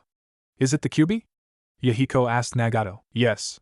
Apparently in his final moments, Naruto made peace with the Kyuubi, earning its trust and learned its true name. Nagato told his best friend. "Do you think that he's the one Jiraiya-sensei was speaking of?" Yahiko asked with a smirk on his face. Nagato nodded in response without a doubt. "Yep, that arm's definitely banged up like mine used to be," Obito said, making Naruto frown deeper, "but luckily I have just the thing that'll make that thing brand new, sort of." Naruto looked up at Obito with his head tilted to the side in confusion. "Excellent, Naruto!" "Again!" Obito yelled, smiling. Naruto then rushed at him again. Naruto sent quick strikes at Obito. He delivered chops, punches, and kicks. Obito just kept smiling as he dodged Naruto's attacks. He was proud that in just a month, Naruto had progressed so much. His taitsu was impressive, he has better control over his chakra. He was astounding with his new arsenal of jutsu, and the kid really knew how to use a knife. He was steadily improving every day. Though Obito held back from using his space-time ninjutsu to avoid hits, Naruto felt pride in his progress. He was, without a doubt, way stronger than he used to be. Naruto rushed at Obito and threw a punch. The Uchiha dodged, ducking under the blonde, and swept his leg out. Naruto hopped up and chopped with his free hand at Obito's neck. The Uchiha blocked the attack with his elbow. Nice move. But Obito then swiftly palmed Naruto in the face, making him poof away, revealing him to be a Kaigebushin, and turned and grabbed the real Naruto's wrist, saving him from getting paralyzed. "You're going to have to do better than that." Naruto grinned as a pair of hands grabbed Obito's feet as a bunch of Narutos jumped into the air with Raisengans in their hands. "I win, Obito." Not yet. Obito lifted Naruto up and threw him straight at the Rasengan-ready clones. "Oh crap!" Naruto crossed his fingers together and screamed "Kai," making the clones dispel, but it was far from over as Obito appeared right in front of Naruto with his fist cocked back. Naruto crossed his arms into an X-block, as I like to call it, and felt the force of Obito's punch that sent him crashing down into the ground. Groaning, Naruto got back up in time to block a chop from Obito, then jumped back, getting some distance from the Uchiha. "Not bad, Naruto. I see that left arm of yours is doing well," Obito said with a smirk. "Yeah, it sure is, and it's going to be the arm that's going to land its fist right on your face," Naruto said with a grin. "Maybe when you're 50. Obito said, laughing, making Naruto glare his mentor. Alright, you two, that's enough, the two heard Rin call out. Ah man, I wanted to keep on going to Bayo, Naruto said with a pout. Well, we all don't have the stamina you possess, kid. Now come on. Obito said as he and Naruto walked back to Rin, who smiled at them. Oh Rin, thank goodness you called for us. Naruto landed a hit right at the crick of my neck, said Obito, rubbing his neck. No, I didn't, Naruto said before Obito palmed the top of his head, making it sore. It's excruciating. I think I really need some healing, Obito said, blushing, ignoring the glare Naruto gave him. Rin just shook her head at Obito's little lie. Sit down, she ordered with a sweet smile on her face. Obito sat on the ground and sighed in ecstasy. Ah, Rin, your healing touch is so good. Naruto made a vomiting noise at hearing this. You may be disgusted now, but when you meet a beautiful woman like Rin with a healing touch, you'll think otherwise, Obito said, but I'm proud of you today, Naruto. You're really shaping up to be a great shinobi. Naruto blushed with embarrassment and rubbed the back of his head. Ah, it was nothing, just learning from the best. I am the best. Obito laughed. You two have such big heads. Rin giggled. Anyway, Naruto, I think it's time I tell you who your parents are, Obito said with a serious look. And my parents? Obito nodded and sighed. Naruto, you are the son of the fourth Hokage, Minato Namikaze, and Kushina Uzumaki, he stated. Naruto felt the air leave his lungs. The revelation that his idol, the one that he aspired to be, was his father shook him down to his core. Tears welled up in his eyes, but he refused to shed tears. For some reason, it didn't quick shock him as he thought it would. I always had this feeling that we were connected, you know? I mean, we look almost identical, Naruto said, frowning. Rin moved from Obito and gave Naruto a small hug. Naruto smiled. Rin was like the mother he never had, and Obito taught him everything he should know, as a father would. But there's more, Obito said, getting Naruto's attention. Apparently, thanks to an old friend of mine doing some research, he learned that apparently Minato-sensei was the long-lost heir to the Senju heir. Wait, you mean, Naruto, you are also the grandson of Tsunade Senju and her lover Jiraiya? Obito told the young blonde. Naruto's eyes widened in shock. Bachan really is my Bachan and Erosenin is my Jiji? Didn't see that coming, Kurama said, surprised a bit at the news. I know this is a lot to take in, and I bet this makes you desire to go back to Konoha even more. It does, but my place is here with you guys, Naruto said, making Obito and Rin smile. So since I'm a Senju, does that mean that you'll be able to use with style? Yes, it does, especially with the cells I injected into your body, Obito said. Naruto looked at his left arm. The cells of the first, I mean, great-great-grandpa Hashi? Naruto said. He kept staring at his arm. Yes. With the cells of your ancestor in your body, it will no doubt react with your blood and awaken your Kekkei Genkai. With the proper training, you'll be able to become as skilled as the first, probably even better, Obito said with a smile. But who's going to teach me to use Wujutsu? Naruto asked. I'm afraid you're on your own for that. The only other Wood-style user is in Konoha, Obito told the Senju child. There's another Senju? Naruto asked with surprise. Not exactly. I'll explain later, Obito said. Naruto felt like meeting this other Wood user. Maybe when he finally returns to Konoha he might be able to meet this person and probably train with him or her. Naruto, we think it's time for you to learn Minato-sensei's other jutsu, Rin said. Naruto raised his eyebrow.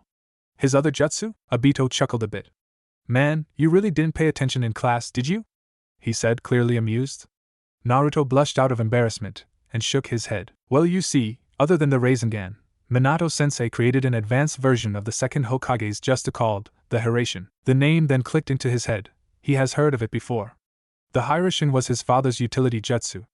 It allowed Minato to teleport instantly to wherever a seal for the technique was, either via his famous pronged kunai or personally placed seal. While he was still alive, Minato-sensei somehow locked the Hiraishin into the Namikaze, or should I say Senju bloodline. So now, you're the only living person who can use it. Naruto grinned. You're in luck. I still happen to have one of his kunai lying around. I want you to copy the seal down over and over again until you can memorize it, and then I'll teach you how to place it using only your palm. Then, you'll learn how to awaken the jutsu within you. It's not something I can teach. Naruto nodded enthusiastically. Suddenly Naruto's stomach then growled. Looks like all that training was hungry work, huh, Naruto-kun? Rin said, giggling, making Naruto blush. Come on, I'll make you some lunch. Naruto smiled, giving her a nod as he followed Rin and Obito back home. Sakura-chan, I wonder how she's doing. I hope she's at least happy. I don't think she is, Kurama said. Why's that? Naruto asked, confused as to why the fox disagrees. Remember what she said to you back at the volcano? She said that she couldn't live her life without you, Kurama reminded his host. Naruto had a frown on his face, but it was then replaced with a confident look. Sakura-chan is a strong kunoichi. She never listened to anyone when they said she was useless, which she isn't. She's alright, I just know it. I believe in her, Believe it, Kurama smiled at his Jinchuriki's words. You really have too much faith in her. Kurama thought. I hope she's happy. Same with Sasuke and Kakashi-sensei. Don't worry, guys. I'll be home soon. A year had passed since Naruto's death. He was now a deadly in taijutsu. He had learned different styles of taijutsu. One of his favorites was what he called his pressure point style. It emphasized hitting the opponent's pressure points and weak spots. In a sense, a more physical and wounding version of the Hyuga's taijutsu. It specialized in feigning hits, and using the windows of opportunity to get a good strike in to disable the enemy. It was completely his own, and was augmented by his natural brutality and randomness to his attacks. Naruto was now able to use the Rasengan without the help of a clone, which helped in saving his chakra. He worked tirelessly on perfecting it, and was now adding his own wind element to the jutsu. He had, with some experimentation, learned that the Kage Bushin could be used to train in ninjutsu, genjutsu, and other skills. He was using newfound training method to create a complete Rasengan. He also was adept in the Hiraishin no Jutsu. He was the second coming of the Yellow Flash, his father's true legacy. Naruto had unlocked the jutsu easily. He was almost as deadly as his father once was, though he did need to improve on the timing, and long-range teleportation drained him of chakra severely, due to his poor chakra control. It was a useful tool, but Naruto didn't use it unless he absolutely had to. He needed to perfect it before it became practical. Naruto still longed for home, though the Akatsuki were now his family. They didn't scorn, yell, or hit him. They truly cared about his well-being. He and Nagato were as close as brothers. Naruto learned all he could about the Uzumaki clan from Nagato, who he himself knew very little. Naruto learned that it was a clan from the Whirlpool country. They were gifted with high chakra reserves and elongated lifespans. He also learned that they were masters of Fuinjutsu, which would explain how his father and great-great-grandfather knew a thing or two about seals, because they were both married to Uzumaki women, which now that he thought about it was a pretty big coincidence for two Senjus from the same family tree to get together with two Uzumaki beauties. Anyway, in the end the Uzumaki clan was killed off and their country was destroyed during a great war due to the strong prowess they possessed, and their strong ties to Konoha. As a sign of friendship and goodwill, their emblem was now a part of the Konoha shinobi uniforms. As a result of his bond with Nagato, he became good friends with Kona and Yahiko, who were in the past his teammates. He found Yahiko to be very good-natured and easy to get along with. Naruto was inspired by him. When he becomes Hokage, he would lead Konoha like Yahiko lead the Akatsuki. Konan was like a big sister to him. They playfully taunt and hit each other, but they were close nonetheless. He also did have a bit of a thing for her. It's complicated. Naruto became even closer to Rin and Obito, who he had begun to see more and more like pseudo-parents. He was particularly fond of Obito. The two had chatted about their genin days, and found they had remarkable amount of traits in common, down to their unrequited loves of their female teammates. The others he rarely saw, and when he did see them, it was for short amounts of time. The Akatsuki were busy in the year Naruto had been training. Kakuzu and Haiden had been working tirelessly to gain funds for the group, and now they were well fed and had top-notch equipment. Deidara and Sasori, who had a hate-love relationship, were recruiting members along with Itachi and Kisame. The inner circle of the group was now full, thanks to Naruto's inclusion, and now they were searching for more fighters, specifically Jinchuriki and Shinobi with bloodline limits. Naruto heard from Obito that they were negotiating with the Hachibi vessel, and the blonde was looking forward to meeting a fellow demon container. Naruto had significantly calmed down over the year, becoming more quiet and analytical. Though his brash and exuberant personality was still present, the blonde knew when to be serious. The 14-year-old was currently sitting outside, his back to a tree, his cloak splayed over him like a blanket. He wore a high-collar sleeveless black shirt that was zipped up a bit below his collarbone, black pants and boots. Think of Cloud's outfit from FF7, Advent Children, but without the black cloth covering his left arm and leg. Getting comfy, I see. Naruto looked up to see Obito standing in front of him. Oh, hey Obito. What's up? Naruto said, looking at his mentor and surrogate father. Naruto, we have your first mission, Obito said. Naruto immediately sat up, put on his cloak and stood up with a determined look on his face. Come with me. I'll get you briefed and set up, Obito said. Obito led Naruto into the base, and into the weapons and briefing room. Obito started rummaging through the weapon stock. It's your first assassination mission. I believe you are prepared. Word is, the daimyo of the Land of Waves are beginning to reinstate Gata's ideals into the country. Naruto clenched his fists tightly at the news. It's slowly becoming isolated. The bridge, which you were named after in honor of your efforts, is now in his control. The people are starving.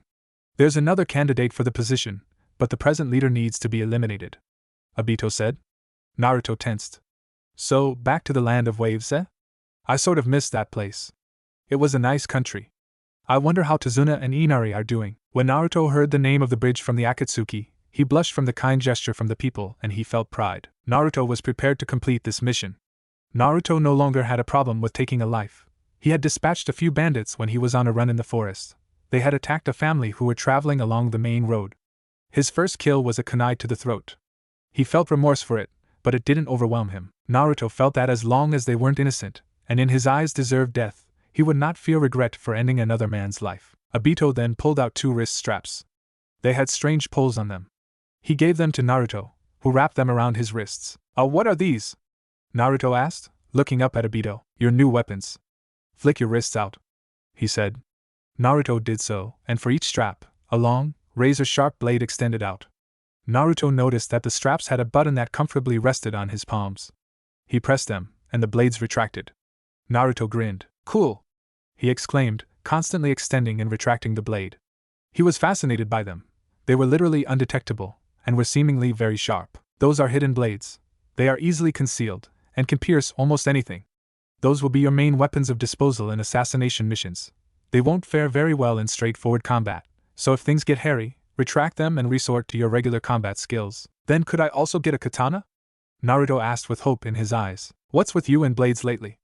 Obito asked, chuckling a bit. "I don't know. I just got real into kenjutsu is all," Naruto said, scratching the back of his head. Obito just chuckled at how interested Naruto became in kenjutsu. "Kids ask for candy, he asks for blades," Obito thought. Obito rummaged through the chest again and pulled out a trench knife. "Here." Obito tossed the knife to Naruto. Naruto caught it and grinned. "Thanks, Obito." Naruto thanked his mentor. "So what sort of opposition am I going up against?" "Nothing major. The wave doesn't have any shinobi, as you know well. So probably a few thugs, maybe some samurai, and if you're unlucky enough, a merknin," the Uchiha said. "Well then, I hope that I'll be the most unluckiest boy in the world," Naruto said with an antsy grin. Obito just shook his head, but still kept on smiling. "We already set it up. You're going in as a mercenary for hire. You will have some backup. We're sending in 2 members with you. They are very skilled in assassination and combat. Only the daimyo candidate knows what you're really doing there. He hired you after all. And I'm going to ask you this during this mission, and all missions after it: conceal your identity. It's paramount that you being alive doesn't spread. When you return, I'm going to be teaching you an advanced transformation technique for long-term engagements. And also the Hachibi vessel has agreed to join our ranks. He has full control over his tailed beast, and has agreed to train you in that department. Understood?" "Yes, sir," Naruto said, playfully saluting. Obito grinned and ruffled his hair. "Your partners will be waiting outside. They may be a pair of familiar faces." After equipping his hidden blades, and stocking up on supplies and weaponry, Naruto was making his way outside, when a thought came to his head. "Hey, Kurama?" The 9-tailed Bijou King opened his crimson-red slit eyes. "What is it, Kit?" "Well, I've been thinking. The whole world knows you as the Kyuubi, but I'm the only one, plus some members of the Akatsuki, who knows your real name. And, well, if you have a real name, then what are the other Bijou's real names?" Naruto asked curiously. Kurama sighed. "I'll tell you later, Kit." "Why?" Naruto asked, wanting to know Kurama's siblings' names. "Because their names are pretty damn hard to remember, and unless you have a pen and some paper, I highly doubt that you'll be able to remember them in just one go," Kurama explained. "Oh, okay, could I at least hear what Hachibi's name is?" Naruto asked, making the demon fox smile. "Gyuki," Kurama answered. "Gyuki, huh? That's a nice name. Not as good as Kurama though," Naruto said. "Damn straight," Kurama said. Naruto and Kurama laughed. The two had become close over the year. Kurama actually enjoyed Naruto's company, even though he can still be a real annoying baka at times, and Naruto considered Kurama his friend, probably his best friend. Naruto walked outside, to be greeted with a tall shinobi and a very feminine-looking one. Both were wearing Akatsuki cloaks. The tall one had bandages over his face and a large sword on his back. The other looked like a very attractive young woman who was a few inches taller than Naruto. The person also had long black hair gathered in a white bun holder, with 2 locks of hair fallen loosely framing her face, and dark brown eyes. "Hakuzi Zabuza?" Naruto said. "Well, look who it is," the pipsqueak Gaki from Konoha Zabuza said with a grin hidden behind his bandages. "It's nice to see you again, Naruto-kun," Haku said with a smile. Naruto just stood there dumbstruck. There standing before him were his first enemy shinobi, who gave him his resolve to protect those precious to him, and died back in wave, but were now standing in front of him as alive as the sun shined brightly in the sky. "Geez, kid, what happened to you?" Zabuza asked, noticing the scared left side of Naruto. "What happened to me? What happened to you guys? I saw you two die back at wave. How are you here?" Naruto said, majorly confused. "One of the members of the organization brought us back to life," Zabuza answered nonchalantly. "Who?" Naruto asked. I believe it was the one with the exotic purple eyes. Haku said. Oh, you mean Nagato. Yeah, I remember now. Nagato has the ability to bring someone from the dead back to life. He used it to bring Rin back to life, but it really drains him, Naruto said calmly. Zabuza and Haku noticed how different Naruto had reacted. They thought he would be yelling or doing something annoyingly loud or stupid, but this was far from what they expected. The brat's different, what did they do to him? Zabuza thought as he eyed the young blonde carefully. He seems more mature and focused, is this really Naruto-kun? Haku thought, eyeing the boy with a bit of a blush. So, shall we get moving? Naruto said as he pulled a hood over his head. Zabuza and Haku nodded before they too pulled their hoods over their heads. The trio then leapt into the trees. So kid, what have they been teaching you? Zabuza asked. Well, I'm their assassin now. I specialize in stealth and infiltration. This is my first mission, Naruto said seriously. His eyes scanned the forest as they advanced to the land of waves. They were about a day's run from there. The Akatsuki headquarters was deep within the forests of the Land of Fire, well off the beaten path. Naruto realized that this would be the first public mission the group was doing. Others had been relatively low profile, just to make money for the group. Haiden and Kakuza did some high-profile assassinations, but it was never anyone too important, and they never left a trace. The Akatsuki were unknown to the shinobi world. An assassin? Haku asked, does that mean that you've already killed?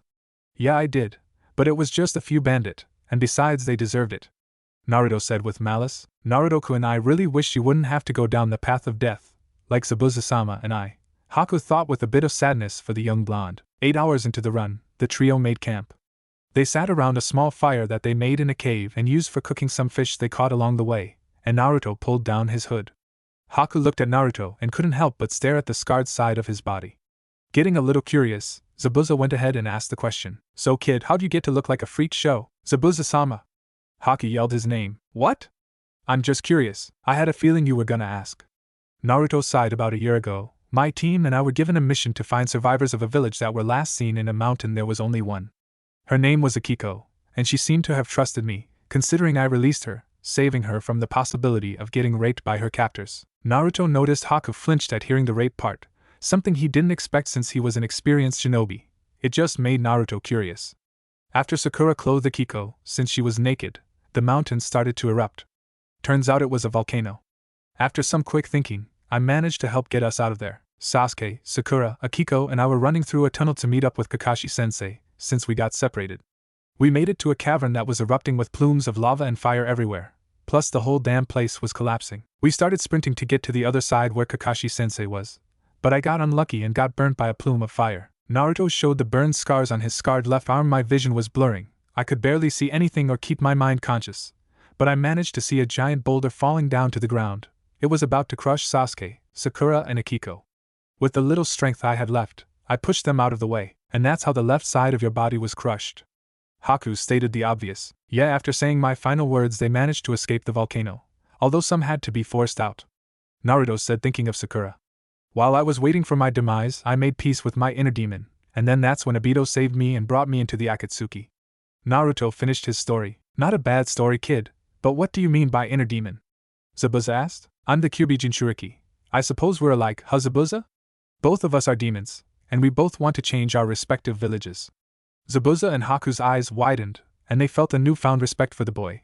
Jinchurikis were notoriously treated badly. Their lives were a living hell. In fact, that's why I can't return to my village. You see, there's this man in the village. He's a sick, demented old fart. If I were to return, without my status as being alive, and without being a shinobi of Konoha officially, then he would jump at the chance and force me into his ranks. He has special A and B division, and I would be treated as a slave, a mere weapon and breeding factory. Naruto finished. Zabuza was gaping while Haku had his hand over his mouth. Holy shit, the boy's got it rough. How could he even smile? Zabuza though. Naruto-kun, what do you mean by breeding factory? Haku asked. Well, it turns out my dad, the 4th Hokage, was Bachan Tsunade's son, which means I'm the heir to the Senju clan. If that old bastard Danzo heard about it, he would get a bunch of women to rape me so that they can produce more Senju for his own little private army. Naruto explained. The women going down on you doesn't sound bad, Zabuza said, earning a smack in the arm from Haku. I had a feeling you were a pervert, Zabuza. Naruto said dully. We're all perverts, kid, I'm just not afraid to show. Zabuza said nonchalantly. The fish are done. Haku said, still a bit irked at Zabuza. As they were having their meal, one of the spare fish they had was quietly being taken away, but Naruto noticed. Naruto turned around to see a small fox kit, the size of Akamaru, with a black stripe on its back was taking away the fish. Looks like we got a little thief, Naruto said, getting Haku and Zabuza's attention. The little fox kid stood in front of the fish and growled at Naruto. Naruto just couldn't help chuckling at the little fox kid's action. It was really cute. Naruto then noticed the fox kid's front right leg was wounded and bleeding. Oh man, poor little guy, Naruto said. Naruto brought his hand to the kid's wounded leg and gently grabbed it. The fox kid bit his hand, making it bleed a little, but Naruto ignored the pain. Don't worry, little guy, I'm going to help you. Naruto petted the fox kid's head. Kurama, do you think you can help me heal this little guy, for a young wounded kidling? Sure, Kurama said, pumping chakra into Naruto's hand that held the fox kid's wounded leg, starting to heal it. The young fox kid started to feel a warm and nice sensation on his wounded leg as he also felt it heal. The kid looked at his leg to see red-orange chakra cover his leg, and it was healing him. When the wound was all healed, the fox kid released Naruto's hand and started licking it, making the young Jinchuriki giggle at the tickling sensation it gave. If you wanted some fish, you could have just asked, Naruto said with a smile. Would you like to join us? Naruto offered. I'm sure it would be way nicer eating by a fire than the cold, to Bayo. The young fox kid was still a bit cautious, but something told him that he could trust the strange blonde boy. The young kid took the fish into its mouth and made his way towards the fire.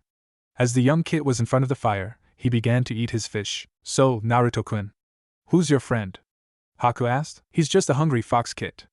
I didn't get his name though, Naruto replied. Naruto turned to the little fox kid. What's your name anyway? Naruto asked the kid. He didn't actually ask an animal its name, did he?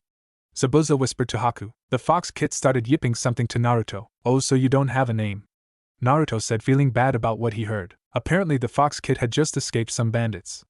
They attacked him, which explained the wound he had on his leg a little while ago. His parents dealt with them while he made a run to safety.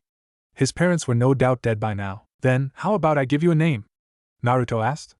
The fox shrugged its shoulders. Okay, let's see. I got it, Naruto said, snapping his fingers. I'll call you Mamoru, Naruto said. Protector? The kid's a runt, who would he protect? Zabuza said. The fox kid looked down with some shame. Haku slapped Zabuza on the arm for making the little fox sad. Trust me, it's the perfect name for him, Naruto said. I can see it in his eyes. He's a protector, all right. The fox kid smiled as he jumped onto Naruto and started to lick his whisker-marked cheeks. Heh, cut it out, that tickles to Bayo, Naruto said with a big smile on his face. Haku giggled a bit at the sight, while Zabuza just rolled his eyes and went back to eating his fish. Inside Naruto's mind, Kurama saw the whole thing and smiled at the sight. Nice going, kid. Looks like you just made a new friend. Kurama was happy that Naruto was being kind to the young fox. In fact, the fox kid reminded Kurama a bit of Naruto when he was younger. Something told the Bijou King that Naruto and Mamoru were meant to meet one another. So I guess you're stuck with him, huh, Naruto-kun? Haku said with a sweet smile. Mamoru started to yip something to Naruto. What? Haku's not my girlfriend, Naruto yelled with a blush on his face. Haku also blushed as well. Besides, Haku's a boy, Naruto said. Mamoru gave Naruto a "Are you serious?" look before he jumped off of the blonde and made his way to Haku. Mamoru jumped onto Haku and looked up at him. Mamoru then placed both his paws on Haku's chest. It was then that Naruto noticed 2 bumps on Haku's chest. Naruto's jaw hit the floor. Haku's a girl? Naruto yelled as his voice echoed through the cave. The next morning, Naruto and Zabuza started packing everything up. Mamoru was just staying by Naruto's side. He was still a little uneasy being around Zabuza. Hey Zabuza, where's Haku? Naruto asked. Haku went back to that lake so she could clean herself up, Zabuza said. Oh, okay, Naruto said. Suddenly Naruto felt killer intent being sent straight at him from Zabuza, scaring him a bit. Don't even think about going over there to peek at her. Unless you want to become chopped beef, Zabuza said menacingly, with an equally menacing glare. I won't, Naruto quickly said, putting his hands up with fear. You won't what, Naruto-kun? Haku asked as she made her way to them. I won't touch Zabuza's sword, even though it looks really cool, Naruto lied. Mamoru just rolled his eyes at the scene. Haku just giggled at Naruto's little white lie. She heard the whole conversation anyway. Well, we're all set, Zabuza said, pulling his hood over his head, along with Haku. Naruto looked down at Mamoru and realized that he most likely won't be able to keep up with them, so Naruto bent down to him. Listen, Mamoru, we're going to be traveling fast, so I think it would be best if you hopped onto my head, Naruto said. Mamoru yipped in agreement. As he jumped onto Naruto's head, Naruto stood up and pulled his hood over his head, covering Mamoru and hiding both the fox kit and his face. Let's move, Naruto said as the 4, continued on their way to the land of waves. Soon enough, they arrived at the bridge, which was now guarded by samurai, and was impossible to cross without permission. The way Naruto entered the land a year ago was blocked off permanently. The three made their way towards the gate. Thankfully, Naruto had hit his growth spurt, thanks to his healthy diet and his training, so he was no longer a little shrimp. Saved him from being called small fry from Zabuza. A gruff-looking man approached them. Stated your names and business here. Zabuza had sealed his sword away the night before, asked to avoid suspicion, so they were forced to use alias. My name is Tetsuo, and my partners are Kaya. Zabuza gestured to Haku and Hashi. Naruto answered for himself. Naruto knew that everyone would think that he came up with that name from the sight of the bridge, since Hashi means bridge, but really the young assassin gave himself said name from the first half of his great-grandfather in memory of him. Hashi, huh? The gruff man said, and how'd you get that name? I don't see how that's any of yours. Naruto said, I'm just saying it sounds pretty ridiculous to name a child after. The gruff man immediately silenced when he felt a wave of killer intent from Hashi. Are you insulting my family? Just for giving me the name Hashi? Hashi said, sounding very menacing. He was really scaring the crap out of the gruff man. And no, I wasn't, I was just doing my job, being security and all. Why, you understand, right? The gruff man stuttered with fear. This guy was sweating. Hashi's ki really made the man almost have a heart attack. Hashi just stood silent for a moment, freaking the gruff man even more, thinking that he was probably going to mutilate him. I'm in a good mood today, so I'll let it slide. But make any remark of my family or name again, and slice your stomach open and gut you like a fish gasping for water, and I'll make sure it will be slow and excruciating, Hashi said as his eyes glowed red, and then suddenly Mamoru showed his teeth and growled, making the gruff man jump and freak him out even. Mamoru's teeth and growl along with the red eyes from Hashi made the gruff man think that Hashi was a demon. A demon he shouldn't mess with. Anyway, we're mercs for hire, your daimyo should be expecting us. Tetsuo said. Please wait here for a moment, the gruff man said, gaining his composure again, but didn't look at Hashi at all. The gruff man went back to the gate, and after a brief conversation with his colleague, confirming their story, he gestured for them to come forward. The gate lifted, and two were escorted to the daimyo's house, but Hashi decided to get one more scare out of the guy by quickly turning to him with a glare and a growl from Mamoru, effectively scaring the crap out of the guy. As Hashi followed the others, Kaya turned to him. You can be very mean, Hashi, Kaya said with a smirk. Oh come on, you got to admit it was amusing seeing him squirm. Hashi chuckled with a grin, along with Mamoru. Naruto glanced around the town carefully. It was extremely different from the last time he was here. The buildings were reconstructed and more modernized, the people looked somewhat happier than they had been, though Naruto attributed their lack of true peace to corrupt leader they had to deal with. He still saw a large amount of people living on the streets, and from the looks of the markets, the food was overpriced by a large amount. His thoughts once again went back to Tazuna and Inari. Are they okay? The last time, the old man had missing Nin after him. The same one's next to me. He must be a magnet for trouble, if his attitude was anything to infer. A few minutes later, they arrived, and saw a rather plump, greedy-looking man awaiting them. He was flanked by two thugs. A mental check of the photo they were given confirms it. This was the daimyo. Look at him, all plump and fat, no doubt from all of the food he kept for himself, letting the villagers starve. I can't wait to kill him, Naruto thought. Welcome. I'm glad the three of you are joining us.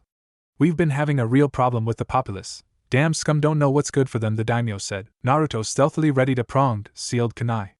A subtle nod from Zabuza gave him confirmation. It's our pleasure, Zabuza said. Not waiting any longer, Naruto threw his pronged kunai at the samurai on the daimyo's left, embedding itself in his throat. In a golden flash, Naruto appeared in front of the frightened daimyo, his hidden blade unsheathed. With unseen speed, the blade impaled the bottom of the large man's jaw, piercing through the roof of his mouth and stabbed into his brain. The man twitched a few times, before falling to the ground dead. Suddenly a samurai charged at Naruto with his blade ready to cut him, but Mamoru jumped out of his hiding spot and bit the man's neck.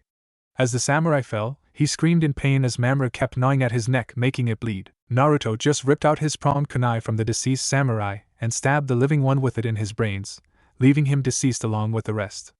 Zabuza and Haku had effortlessly disposed of all the guards. Nice work, Mamoru, you really helped, Naruto said as he picked up the young fox kit and started petting him. Told you he was a protector, Naruto said as he turned to Zabuza and Haku. Zabuza just grunted in response as Haku just giggled. The populace gathered around the two Nin, and within minutes, erupted into cheers. It seemed as though they were waiting for something like this to happen, and were overjoyed that it did. An old man with a young boy on his back approached them, both grinning widely. Naruto immediately recognized them. Tazuna Inari. Thank you. Tazuna exclaimed. Yeah, thanks a bunch. Inari exclaimed as well. The three nodded. I'm guessing you're the candidate? Naruto asked. The old man nodded, and Inari grinned. Naruto smiled on the inside, but held a cold, impassive look. Take your position, and make sure this country knows peace, Tazuna-san. And if anyone asks how this came to be, only say that a new dawn is coming into the world. Naruto said before the four disappeared in a swirl of leaves. Tazuna smiled softly. Thank you, Akatsuki. The land of waves was free once more, and by the same person, the four returned to the base. They opened the doors, and cheers erupted from their comrades. Naruto pulled his hood off, grinning. Zabuza and Haku, too, were smiling. Obito laughed and smacked Naruto on the back. I knew you could do it, kid, the scarred Uchiha said, then noticed Mamoru. And who's this little guy? Oh right, this Mamoru. I found him, or more like he found us, and he helped out in the mission. He pretty much saved my butt.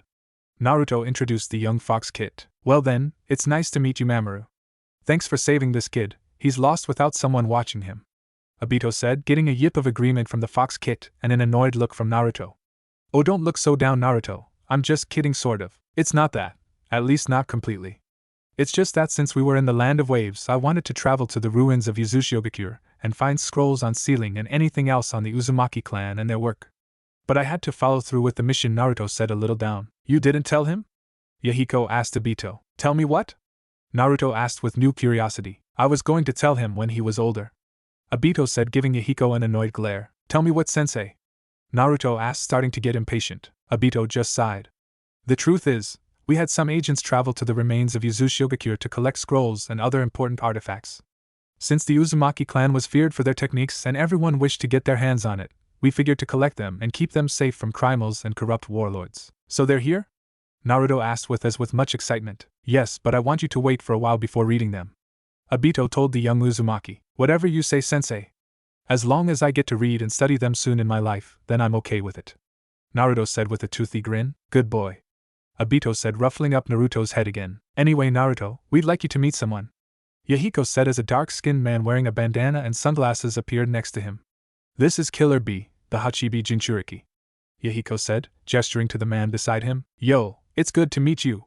I'm the one and only Killer B, vessel of the might Hachibi. The man said. Naruto paled when he rapped. This guy reminds me of super bushy brows guy sensei, Naruto thought. It's nice to meet you, Octopops. I've heard a lot about you and Gyuki. Naruto said with a smile. B had a blank look on his face. Gyuki? So that's Hachibi's name? He never told you. Naruto said. He probably never did, so he wouldn't use his name in his stupid rhymes, Kurama said in Naruto's mind. I guess that makes sense. But I would call them stupid, Naruto replied back to the nine-tailed beast through his mind. Naruto, you're going to be leaving with B on a training trip. Since you are on okay terms with the Nine-Tails, he's going to help you tap into your Bijuu's power. Obito said. Naruto nodded. When? Now. Pack your stuff. It could take anywhere from a week to a year, so prepare for that. We'll see you when you get back. By then our plans should be ready to be put into action. Yahiko said, hinting at something huge for the Akatsuki. Alright then. Can I bring Mamoru? Naruto asked. The more the merrier.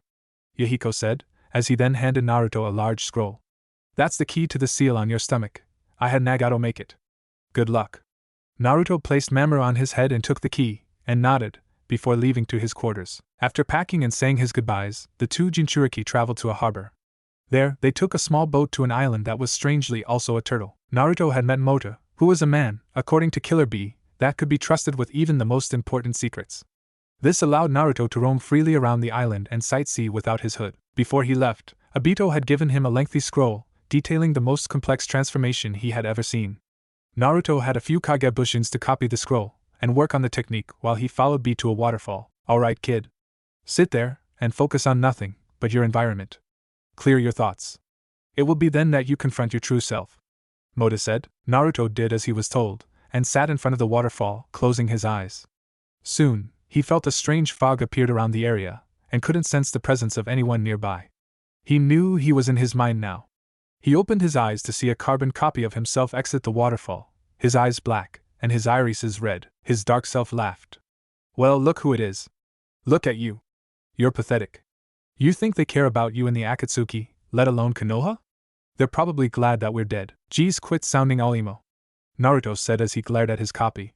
The villagers were blinded by their hatred for Kurama. The old man didn't tell them what I really was. Fear spreads paranoia, which in turn spreads hate.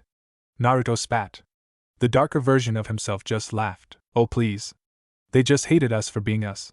Sasuke team and Sakura-chan wanted nothing to do with you, Naruto.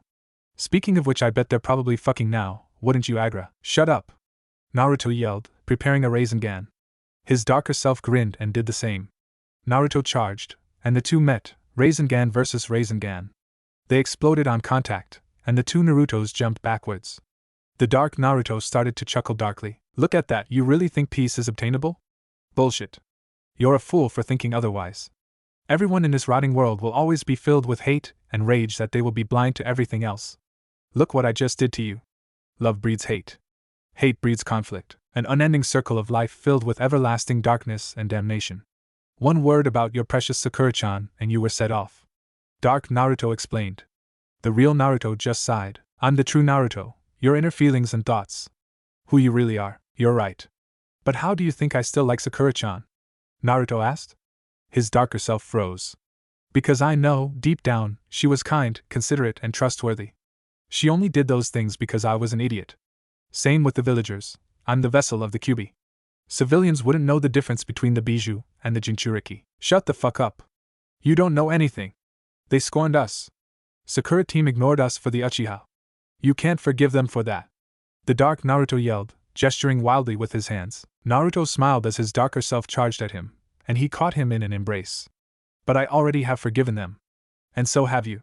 Naruto said. Remember what Sakura-chan said back when we were being crushed by that boulder? She said that she didn't want to leave our side again. That was enough to know she truly did care for us. His darker self's eyes widened and turned blue, with tears in his eyes. I wonder though, do we forgive them because of her?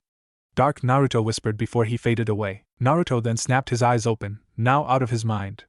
He turned to B and Mota, grinning. Their eyes widened. Did you already do it? Mota asked. Naruto nodded. Nice kid, even B didn't get it on his first try. He said. The Hachibi vessel grinned, holding his fist out. Hit me up, boss. B said. Naruto smirked and bumped his fists with B. So what now, Octopops? Naruto asked, as he picked up Mamoru and put him on his head. Now, we go behind the waterfall. B said as he led the three through the waterfall into a massive cavern underneath the mountains. Mamoru growled when he was hit with the water, making him all wet and Naruto's head all dry. Sorry, Mamoru. Naruto said as he nervously chuckled and scratched the back of his head. As they walked on, they saw carvings of headless statues along the walkway, which led to a large wall with a huge number of designs on it. They walked up to a lion's head. Stick your head in there, and pull the lever. If you truly got rid of all the hatred within you, then you will live. If not, you will end up like them. Mota said, gesturing to the statues. Naruto gulped and nodded. After setting Mamoru down onto the ground, Naruto stuck his head into the mouth of the lion. The others waited for Naruto to pull the lever, but then they heard him scream. Motu grabbed Naruto and pulled him out to see he was headless. The poor kid. How could this have happened? Mota thought with a look stricken with horror. Just kidding! Naruto exclaimed as he pulled his shirt down, revealing his head. Mota just turned all white with a blank look on his face. It's a habit. I couldn't help myself. Naruto said. I did the same thing too. Out of habit. Those stone statues are just broken. It's just some wit. Be wrapped. I thought you kept telling me that this was a sacred place? Fools, you fools! Mota yelled with a freaked-out, pissed look. A doorway then suddenly opened and the four walked into a strange room that was pure white. It seemed as though they were floating on nothing. All right, kid, sit down and close your eyes. You will appear in front your Bijou. There you will have to tame it. Mota said, but then felt some killer intent from Naruto, who glared straight at Mota. Don't you ever call Kurama in it, or else I'll rip your tongue out of your mouth. Naruto said menacingly. Oh yeah, I forgot to mention that Naruto and his Bijou already made peace. B said, turning to a sweating Mota. Is that so? My apologies. Mota bowed apologetically to Naruto. Don't apologize to me, apologize to Kurama. Naruto said. Kurama? Mota asked B, Kyuubi's real name. Turns out all the Bijou have a name, check it out. B got into his rapping stancio, me, the rappin' killer B and the Hachibi Gyuki, taking down fools, 1, 2, 3. Our power all blazing out with a flare, fools, ya fools beware. B finished getting looks from the others. That was cool. Naruto exclaimed with a grin, getting an "Are you serious?" look from Motu and Mamoru. I gotta come up with a rap for me and Kurama. Don't you even dare! The Bijou King yelled inside Naruto's mind. Alright, fine, I won't, Naruto said out loud. I'm guessing the Kyuubi doesn't agree. Mota said. Isn't it obvious? Naruto said. So if you and the Kyuubi are already in sync, then why are you here? Mota asked. I want to free Kurama from the seal that my Two-chan placed on him. I want to be full-fledged partners. Naruto said with much determination. But what if he doesn't agree? Mota asked. Then at least he'll be free. I don't like the fact that he's behind a cage, like a prisoner, Naruto said. Moda, B and Mamoru smiled at this. They're going to go far, they thought. Alright, it's time to meet up with the Kyuubi. Fools, ya fools, B said with a smirk. Naruto sat down, but before he closed his eyes, Mamoru jumped on top of his head. Naruto closed his eyes and entered his mindscape. Naruto opened his eyes and to see he was in his mindscape, and that he was in front of Kurama's cage. Kurama opened his red, slitted eyes to see Naruto, and someone else. I see you brought the little kitling as well, Naruto, Kurama said, grinning. Naruto raised his eyebrow and looked down to see Mamoru, who was gazing at the giant nine-tailed fox king with all. Mamoru? How'd he get here? Naruto asked in confusion. It seems that your chakra became linked when he made contact with you, right before you entered your mindscape, Kurama said, but suddenly he felt something rubbing against his paw. He looked down to see it was Mamoru with. Kurama had his eyes widened and a blush on his face. Naruto burst out laughing at the sight. Oh man, ha ha ha, that's so cute, ha ha ha ha, he imprinted on you, Naruto said laughing out loud. Shut up, Kurama exclaimed, grabbing Mamoru and placing him back on Naruto's head. Kurama, Naruto started getting said fox's attention. Before I open the seal, I want you to know that one of my goals, besides attaining world peace and becoming Hokage, is getting rid of all that hatred inside of you, he said, surprising the Bijou King. Why? Kurama asked curiously. Naruto just smiled. Because we're friends. And friends help each other in any way, no matter what the cost. I promise I'll get rid of all of it, Kurama. And I never break, especially not to a friend. Because that's my ninja way, Naruto exclaimed, pounding his chest with a grin. Kurama was floored. He didn't expect his vessel actually considered him a friend and was showing genuine concern for him. Friendship was completely foreign to him. Kurama sensed for any negative emotions in the young blonde, but froze when he sensed nothing. Where is all that hatred you had harbored over the years, Kit? All the hatred and distaste that was bred by those maggots in the village that scorned us, belittled us and hurt us? I am my true self, Kurama. Remember when I said we were the same? This just proves that it's not too late for you. I believe in you, Kurama, Naruto said with a smile, and Mamoru yipping in agreement. Kurama was just speechless. No one had ever believed in him before, except for his creator. Now for your freedom, Naruto said before unzipping his cloak and high-collar shirt. The seal appeared on his well-defined abs, and the key appeared on his right arm. Naruto, you don't have to free me, Kurama said. You're right. I don't have to. Naruto placed hand on his stomach. I want to. Naruto then turned his hand. The seal on Kurama's cage had opened as the barred gates opened, freeing the mighty Bijou. Kurama walked up to Naruto and Mamoru and smiled. Thank you, Naruto, Kurama said. That's what friends are for, Naruto replied, smiling. Kurama just smiled at Naruto, but then had a look of shock. You've got to be kidding me, Kurama said with the look of shock still evident on his face. What's wrong, Kurama? Naruto asked him. Kurama, huh? I had a feeling that giant fur ball had a name, a male voice said behind Naruto. Suddenly 2 hands grabbed both of Naruto's shoulders. We'll take it from here, Kyuubi, Databang, a female voice had said. Suddenly, blinding light engulfed both Naruto and Mamoru. As the light faded, Naruto jumped away from the hands to notice he was in a white room, just like the room he entered after his little headless trick. Naruto. Naruto heard his name from a pair of voices. Naruto slowly turned towards the source of voices. As he faced the source, he saw a tall man with cerulean eyes and blonde hair, just like his, except the man had long bangs draping the sides of his face, and beside the man was a beautiful woman with violet eyes and long beautiful red hair. Naruto was speechless. He knew who the man standing in front of him was. Dad? Naruto said, getting a smile from the man. Mom? He said, turning to the woman who was also smiling at him. Naruto's lips started to quiver, and his eyes all teary. It's good to see you again, and the woman started to speak, but was interrupted when her and the man were tackled into a hug. I've always wanted to meet you guys, Tebeo, Naruto said with tears streaming down his eyes. Tebeo?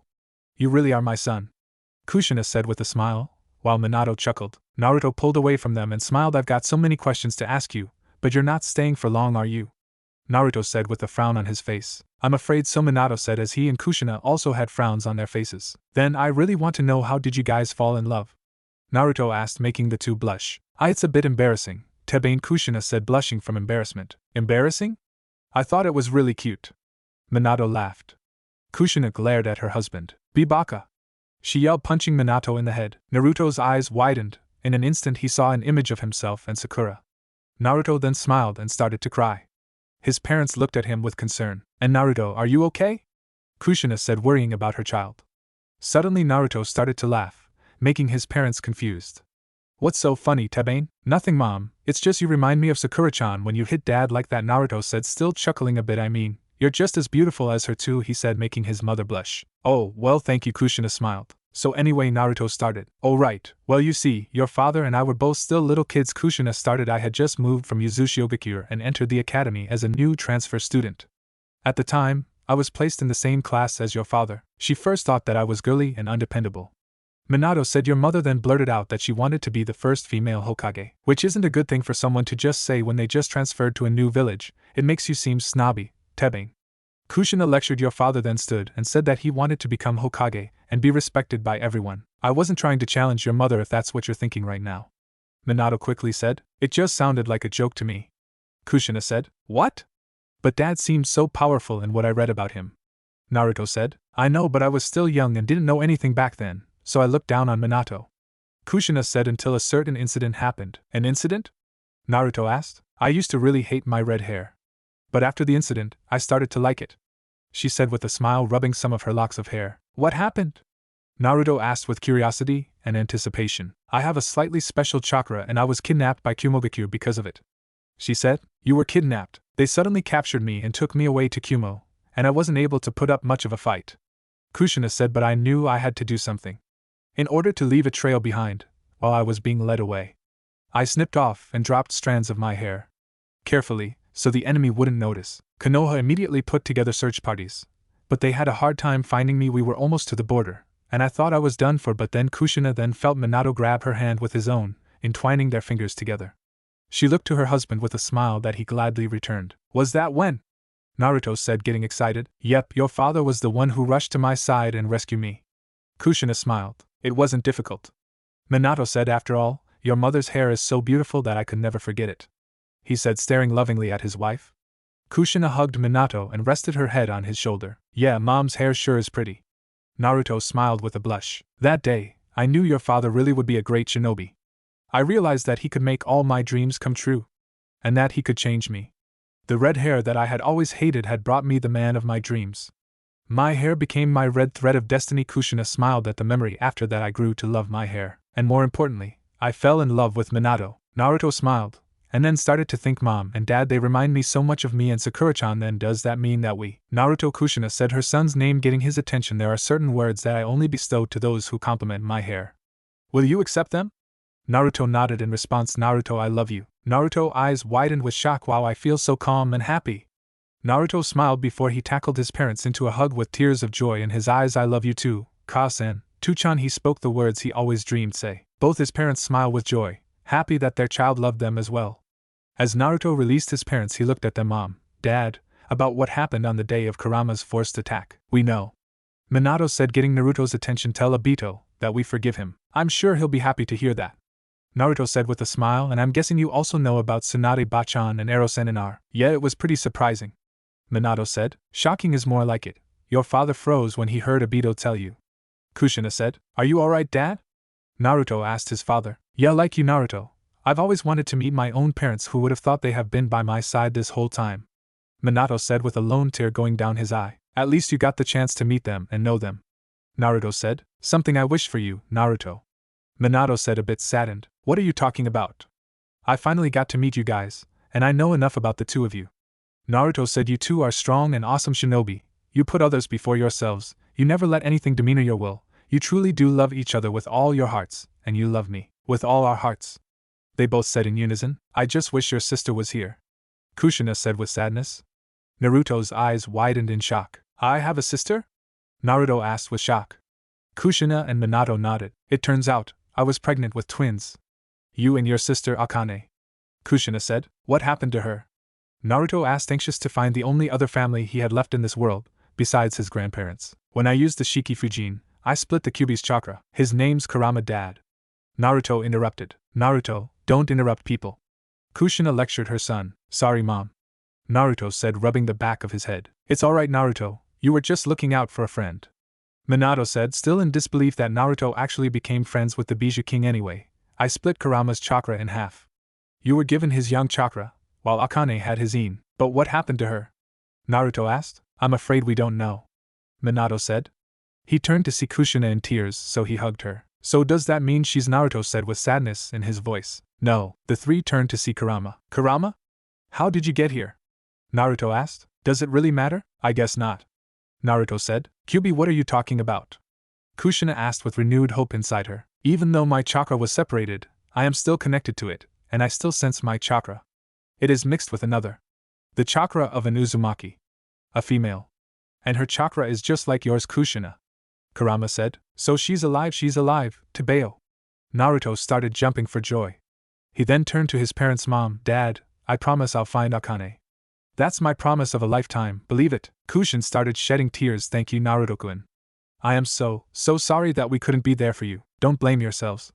Kurama said, surprising the two older shinobi. You tried your best to stay alive. But still, through the whole thing, you protected your children at the cost of your lives. That is a lot to the kids. Isn't that right, Naruto? Naruto nodded. Yeah, you guys died for me and Akane. You loved us so much. I'm happy that I'm your son, and wherever Akane is, I'm sure, I know that she's happy to be your daughter. Naruto said with his trademark foxy grin. Both his parents had tears of joy in their eyes. They then hugged him with so much love. Naruto. They both said, thank you for making me a father. Minato said, and me a mother. Kushina said, thank you. The two said, for being born to us. Please don't leave me. Naruto said with tears going down his face as he held his parents tightly. Kurama looked at the three with concern. Naruto was the only being besides the sage who created him that showed him true kindness and actually considered him a friend. He had an idea. I have an idea, the Fox King said. The three looked up to see Kurama put up his fist like B does. Put your fists onto mine. Minato and Kushina were a bit weary, but Naruto trusted his best friend with all his heart and did as he said, along with Mamoru. You too as well. Seeing no evil intentions behind it, Minato and Kushina placed their fists onto Kurama's. Suddenly the four then felt incredible power course within them. Suddenly the four were engulfed into golden flames. They looked at themselves to see that their bodies had changed into pure, golden flames that felt so lively, so warm. It was incredible and beautiful. What happened? Naruto asked. All three. Kurama then heard a yip. Sorry. I mean all four of you now have my chakra within you. Minato, Kushina, your chakra now flows within me, which means that now, you can stay within Naruto, as long as he may live. Naruto, Minato and Kushina had tears of joy pouring out of their eyes as they gave each other a family hug. I'm so happy! Naruto cried. He then separated from his parents, and ran to Kurama, and hugged his paw. Thank you, Kurama, this means so much to me. Naruto thanked his best friend with tears of joy pouring out of his eyes. You're welcome, just stop hugging, Kurama said, but Naruto still hugged him. Minato, Kushina and Mamoru then joined him, thankful to the Bijou King. Minato and Kushina for making them stay with their son from now on, and Mamoru for making Naruto so happy. Okay, you could stop now. But they just continued on, making Kurama sigh. Outside of Naruto's mindscape, B and Moto were staring at Naruto. B had a smile on his face, because thanks to Gyuki's help, he could see what's going on in Naruto's mind, because of the mental link he had with the fox inside. What do you think is going on in there? Moto asked his best friend. Something unbelievable, B said with a smile. Suddenly Naruto's eyes opened wide as he exclaimed Yada, with a huge grin on his face. Moto jumped a bit at the sudden outburst, while B still smiled astonished at what went down in Naruto's mind. Looks like the kid really did change the Kyuubi, but to lengths that he would actually do something like that is unbelievable, Gyuki said to his vessel. So does this that you and the Kurama are partners now? Moto asked. Yeah, but he isn't going to give me full control yet. He wants to see how far I'll go in my goal for peace, but he is going to give me a bit of his chakra from time to time. The blonde answered. Check this out. Ready, Mamoru? Naruto exclaimed, getting a yip in response. Naruto and Mamoru then called upon Kurama's chakra, and both their bodies burst into pure, golden flames. The two could sense B and Moto's emotions, and they felt stronger, faster, and all around better. Kurama's voice echoed from within their minds. Alright, you two, listen, be wary of this form.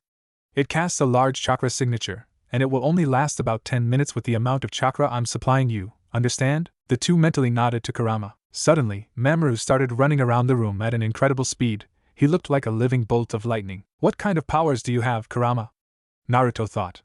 The beast chuckled from within his mind. The one you can do in that mode is my most powerful, the tailed beast ball. Kurama said. I like the sound of that. Naruto thought with excitement, making Kurama chuckle within Naruto's mind. To create it is much like your Rasengan, though you must balance the correct chakra ratio of 8 to 2, positive to negative. Naruto nodded to him. Octopops, Kurama says I can create a tailed beast ball. Any advice before I go for it? Naruto asked his senpai. The Hachibi vessel nodded. Yo, to assist in making it, Imagine the chakra forming arms. It helps in balancing the ratio. Naruto nodded and did so, and 2 large claws sprung from his back and hung in front of him. He grinned and began to form a Rasengan. Instead of swirling ball of chakra forming, however, purple, red, and blue spheres started to form together. Hey, this is actually pretty easy, Teba, but suddenly the ball became too unstable that it exploded in Naruto's face. Yo! Naruto yelled as he flew back, landing with a grunt. Naruto! Minato and Kushina screamed their son's name in worry and concern. I'm okay, don't worry, all I feel is an aftershock, nothing to worry about, Naruto said as he got up, with Mamoru appeared by his side. B's jaw was slacking, and Moto looked shocked. You actually formed it? Moto exclaimed. B nodded in agreement enthusiastically. The kid was just full of surprises. Naruto jumped to his feet, and for the next month, he continued to practice the tailed beast ball and his techniques and also trained his teamwork with Mamoru with Kurama's chakra. The 3 stood at the docks outside of the island. Naruto shook Moto's hand. It was nice meeting and training with you, Moto. Mamoru yipped in agreement. Likewise, Naruto Uzumaki. I look forward to meeting you and Mamoru again. I bid you and the Akatsuki good luck on your mission for peace, Moto said, smiling. He then bumped fists with B, before pulling him into a brotherly hug. Be safe, B-san, he said. B nodded while grinning. Naruto had almost mastered the tailed beast ball. It was severely unstable, but Naruto can hold it for 15 seconds without it exploding. He also could control the power of the explosion. He and Mamoru had also made use of Kurama's chakra and made a few teamwork attacks that were pretty deadly. Thanks to Kurama's power flowing within Mamoru, the young fox kid was a super fox. The transformation jutsu that Obito had given him was completely understood, and Naruto and Mamoru practiced with it. It completely changed the outward appearance of the user, and could only be dispelled by a strong, direct hit to the chest. It also altered the user's chakra signature, which was good for the two. Their chakra reserves were getting enormously high. The 2 Jinchuriki, donned in their cloaks, stepped onto the boat. Naruto placed Mamoru onto his head and pulled his hood over him and his head, and they sailed off, back to the Land of Fire and the Akatsuki base. They arrived a week later, and walked into the compound. Yahiko and Obito were there to greet them, looking completely serious. Well? How did it go? Obito asked, his eyes shimmering with anticipation. Naruto had eventually gotten over the melted part of his face. Don't get him wrong, he's not judging. After all, the left his face was similar to his, but it was something to get used to. Obito had told him the whole story, and it only increased the blonde's amount of respect for him, but it was incredibly unbelievable that they both earned their crushed scars from saving their teammates from getting crushed by a boulder. It was like Naruto was always chasing after Obito's shadow. I had freed Kurama from his prison. He has entrusted Mamoru and I with some of his chakra to see what we can do with it, and what we use it for. I plan to get rid of his hatred completely. I want to work together with him.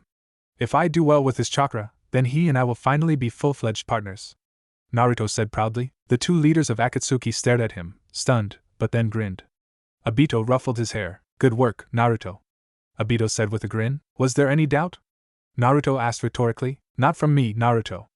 Obito genuinely smiled at Naruto, who returned his own. Naruto was happy that he had his father within him now, but Obito would always have a place in his heart as a second father, and same with Rin as a second mother. Yahiko then patted him on the shoulder, a rub on the head from Mamoru, who was still planted on his head, while B gave him the thumbs up and walked deeper into the base to talk to the other members. Naruto, our plans are coming together. We, along with Nagato, are going to be training you to the bone, and sending you on mildly high-ranked missions for 9 months. At the end of those 9 months, Akatsuki is going to go public, Yahiko said, with a proud smile. Naruto couldn't help but return it. Akatsuki was his true home. Naruto, Obito, and Rin were sitting at the dining room table, while Mamoru was on the floor chewing on a bone. Naruto had been living with them ever since he first joined Akatsuki. At first he didn't want to impose, but Obito and Rin insisted. And how could he ever say no to them? After all, they saved his life. Getting rid of all of Kurama's hatred isn't going to be easy, Naruto-kun, Rin said with a smile, happy that Naruto was finally home again. Neither is world peace, but we're going to get it, I just know it, Naruto said with a proud smile. The 2 smiled back at him, but then noticed him frowning. What's wrong, Naruto-kun? Rin asked. Well, I hope you don't get mad at me, but I left something out in the report, Naruto said, a bit nervous. What exactly is it? Obito asked with a serious look. After I freed Kurama, I finally met them, my real mom and dad, Naruto told them. Obito and Rin's eyes widened. Well, don't leave us in suspense, what happened? Rin asked, anxious to hear what Naruto spoke to her old sensei and his wife about. Well, they told me how they fell in love. Oh, I bet it was romantic, Rin said with an excited grin. Yeah, it was. Naruto smiled. They also told me that I have a twin sister. That shocked Rin and Obito. It turns out that Dad split Kurama's chakra and placed both halves inside of me and my sister, Akane. I think she was kidnapped after Mom and Dad had Kurama sensed the other half of his chakra somewhere out there in the world, and it's mixed with a female Uzumaki that has chakra that's just like Mom's, which means that she's still out there, alive. And I plan to find her, no matter what. That's my promise of a lifetime to my parents, and I plan to keep it, because that's my Nindo, believe it, Naruto exclaimed proudly. Obito and Rin smiled. And we'll help you find her, Obito said. It's the least I could do for Sensei and Kushina-sama after what I had done. Obito frowned as Rin hugged him. But Obito, Mom and Dad forgive you. They told me themselves. Naruto said. I'm sorry, Naruto, but I just can't believe that not after what I've done. Obito said with much sadness in his voice. Naruto didn't want to see his surrogate father like this. He tried thinking of something. Hey Kit, I have an idea to make this sulking Uchiha stop his bitching, Kurama said. Naruto listened attentively and started to smile. Naruto then made his signature hand sign, Kegebushin no Jutsu. Naruto called out his signature jutsu, as two clones appeared. Rin and Obito were confused as to why Naruto did this. Naruto walked up to his clones and placed a hand on each of them. Suddenly golden flames engulfed the two. As the flames disappeared, there standing in front of them was Minato and Kushina. Rin and Obito were in shock. Long time no see you two, Minato said with a cheerful grin. You've both grown. As sensei? Is that really you? Rin exclaimed with tears of joy in her eyes. Yep, Minato said. Obito stood up from the table and walked towards his sensei and examined him. It really is you, isn't it? Obito said in disbelief. Suddenly Obito was punched in the head by Kushina, surprising everyone. Mom! Why'd you do that? Naruto exclaimed in shock. That was for being a baka, Kushina said, rubbing her fist. I deserve that, Obito said with a down expression, but he suddenly felt a kiss on his cheek. He looked up to see it was Kushina who did it, and that was for saving my son and taking care of him, Kushina said with a smile on her face. Obito then felt a hand on his head. He turned to see it was his sensei. Thank you, Obito, for watching over Naruto, Minato said with an appreciative smile. How can you both forgive me after what I've done? Obito asked with so much disbelief that his sensei and Kushin could forgive him so easily. Obito, Minato said, taking his hand off of his old student's head. I've watched you grow up back when we were a part of Team 7, you're a good boy, or man now. I know that the only way you'd ever do something so horrible was if you were being controlled by someone else to do so, but I did it on my own free will. I took you away from Naruto and destroyed your family, making his life a misery. Are you sorry? Minato asked. What? Obito asked. Are you sorry? Minato repeated. Obito started to cry. So very, very sorry, sensei, then I forgive you, Minato said with a smile. Same with me, Tebane, Kushina said. Obito looked at them with shock, and besides, Minato ruffled Naruto's head. You saved our son, and raised him to be a fine shinobi, unlike Kakashi, Kushina added, wanting to beat the living crap out of the copy Nin, and for that, I am grateful, Minato said. As am I, Kushina said. The two smiled at him. Now do you believe me? Naruto said with a grin. Naruto, Obito started. Naruto looked at him, but was shocked when he then hugged him. Thank you? Obito said, starting to cry. Anytime, sensei, Naruto said, hugging him back. They separated as Rin started to get up and walk to her sensei, giving both him and Kushina a hug. I'm so happy to see you both again, she said with tears of joy. Same here. I'm so happy you're alive again, Rin, Minato said as he and Kushina hugged the brunette. I was just about to cook dinner. Would you two like to join? Rin asked, hoping they'd say yes. Why not? Minato said with a smile. I'll help you cook, Kushina said. Oh no, Kushina-sama, you are my guest, Rin said. I insist, Rin-chan, Kushin said. Rin smiled as she and Kushina left to the kitchen. So you are now within Naruto? Obito asked as he and the two blondes sat down. Yep. And it was all thanks to the Kyuubi no Kitsune, Kurama, Minato said with a happy smile. Sensei, I promise that I too will also look for Akane, you have my word, Obito said with much determination in his voice. I know, Obito, Minato said with a genuine smile. Naruto was happy. He made Obito happy, and he was spending time with his family. It was nice, but it would have been better if his old team was with them. I wonder how they're doing? Naruto thought as he looked out the window. At Training Ground 7 in Konoha, Sasuke Uchiha was panting after the spare he had done with Kakashi. You're improving, Kakashi said. And I'm just going to get better, Sasuke said with a confident smirk. Kakashi just smirked as well underneath his mask. He has inherited Naruto's will, an undying determination, and he carries the will of fire proudly. Are you watching Naruto? You're making him, and no doubt Sakura, stronger. It's all thanks to you that Sasuke is straying from his path of vengeance. Kakashi smiled. I think that's enough for today, Sasuke, You don't want your body to quit on you, right? Kakashi said. Sasuke sheathed his okatana before he bowed to his sensei and left the training grounds for home. He's actually showing respect, Jiraiya said, appearing next to Kakashi. It's all thanks to him, Kakashi said. Jiraiya nodded in agreement. As Sasuke walked towards his home, he looked towards the stars. I promise Naruto, I will beat my hatred, I will grow strong, and I will protect Sakura. Rest assured, brother, I will not fail you, Sasuke thought with a smile and a lone tear going down his eye. At another training ground, Sakura was panting hard. Ever since she started training under Tsunade, she was given one hell of a training regime. Every day she felt as if she was on the brink of death, but she never gave up. Naruto wouldn't give up and neither would she. Tsunade stared at her pupil with a proud smile. Tsunade had been pushing Sakura so hard that anyone else would just give, but she still fought on. Still not giving up?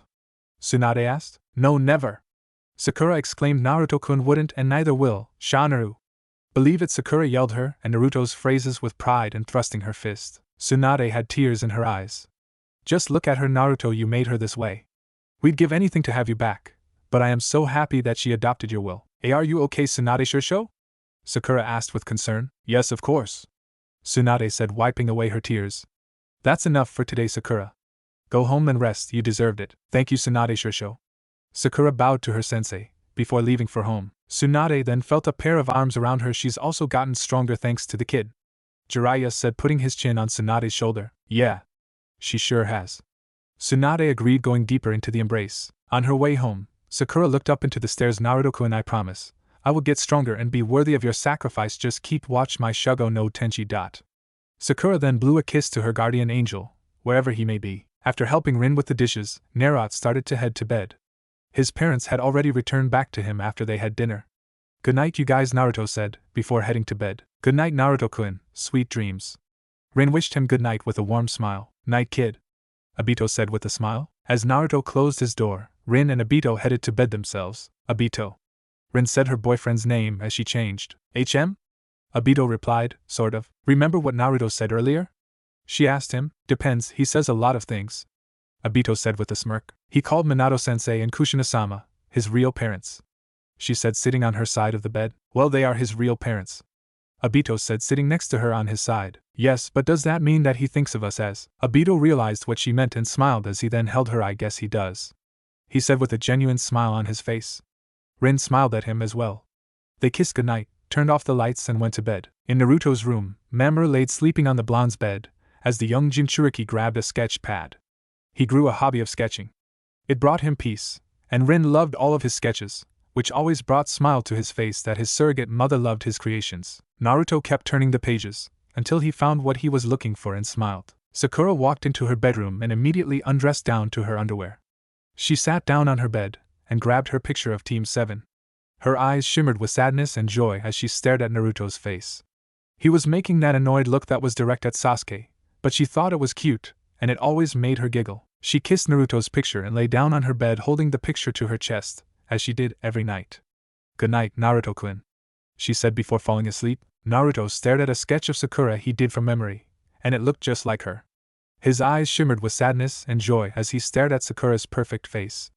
She looked beautiful as always, which always made him smile. He kissed the sketch of Sakura's forehead and lay down on his bed holding the sketchbook to his chest, as he does every night. Good night, Sakura-chan, he said before falling asleep. Naruto woke up to see he was 8 again, and he was laying on a dirt path. He then saw a shadow hovering over him. He turned around to see a pink-haired 8-year-old girl. Sakura-chan. The young blonde said her name. Sakura smiled at him and offered him her hand. Naruto smiled and took her hand and was lifted up from the ground.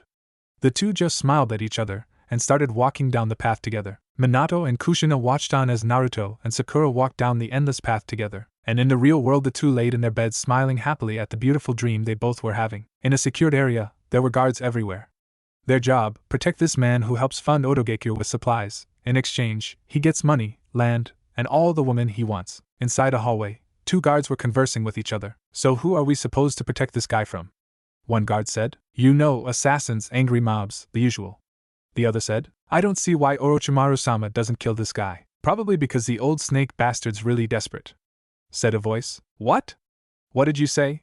One of the guards looked at the other, but watched in horror as blood flowed down his mouth and nose and then slowly his head fell off from his neck. The guard was so scared that he wanted to scream, But he never got the chance, as a hand burst through his chest, holding his heart, before crushing it. After the hand was ripped out, the dead guard fell onto the floor in a pool of his and the other guard's blood. Standing over the bodies was a man wearing a black cloak with red clouds on it, and hood over his head.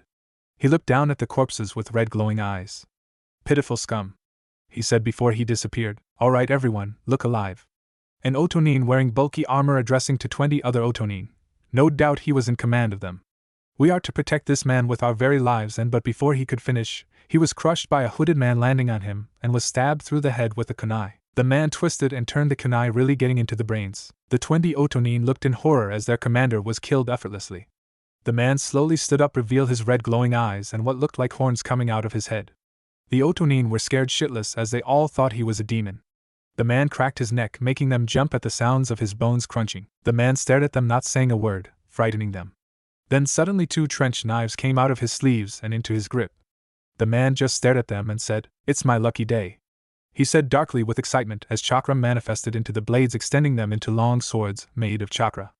The man then dashed at them and started massacring them. A frightened Otonin fell to the floor and scrambled to the wall as he saw his fellow shinobi get massacred. The hooded man hacked through them all, cutting their limbs off and decapitating them. He saw the man stab both of the eyes of an Otonin and left him screaming on the floor, bleeding out. He saw him grab one of their heads and snap their neck effortlessly. He saw Hit cut one of the Otonin's arms off and grabbed it just to repeatedly beat another Otonin with it into a bloody pulp.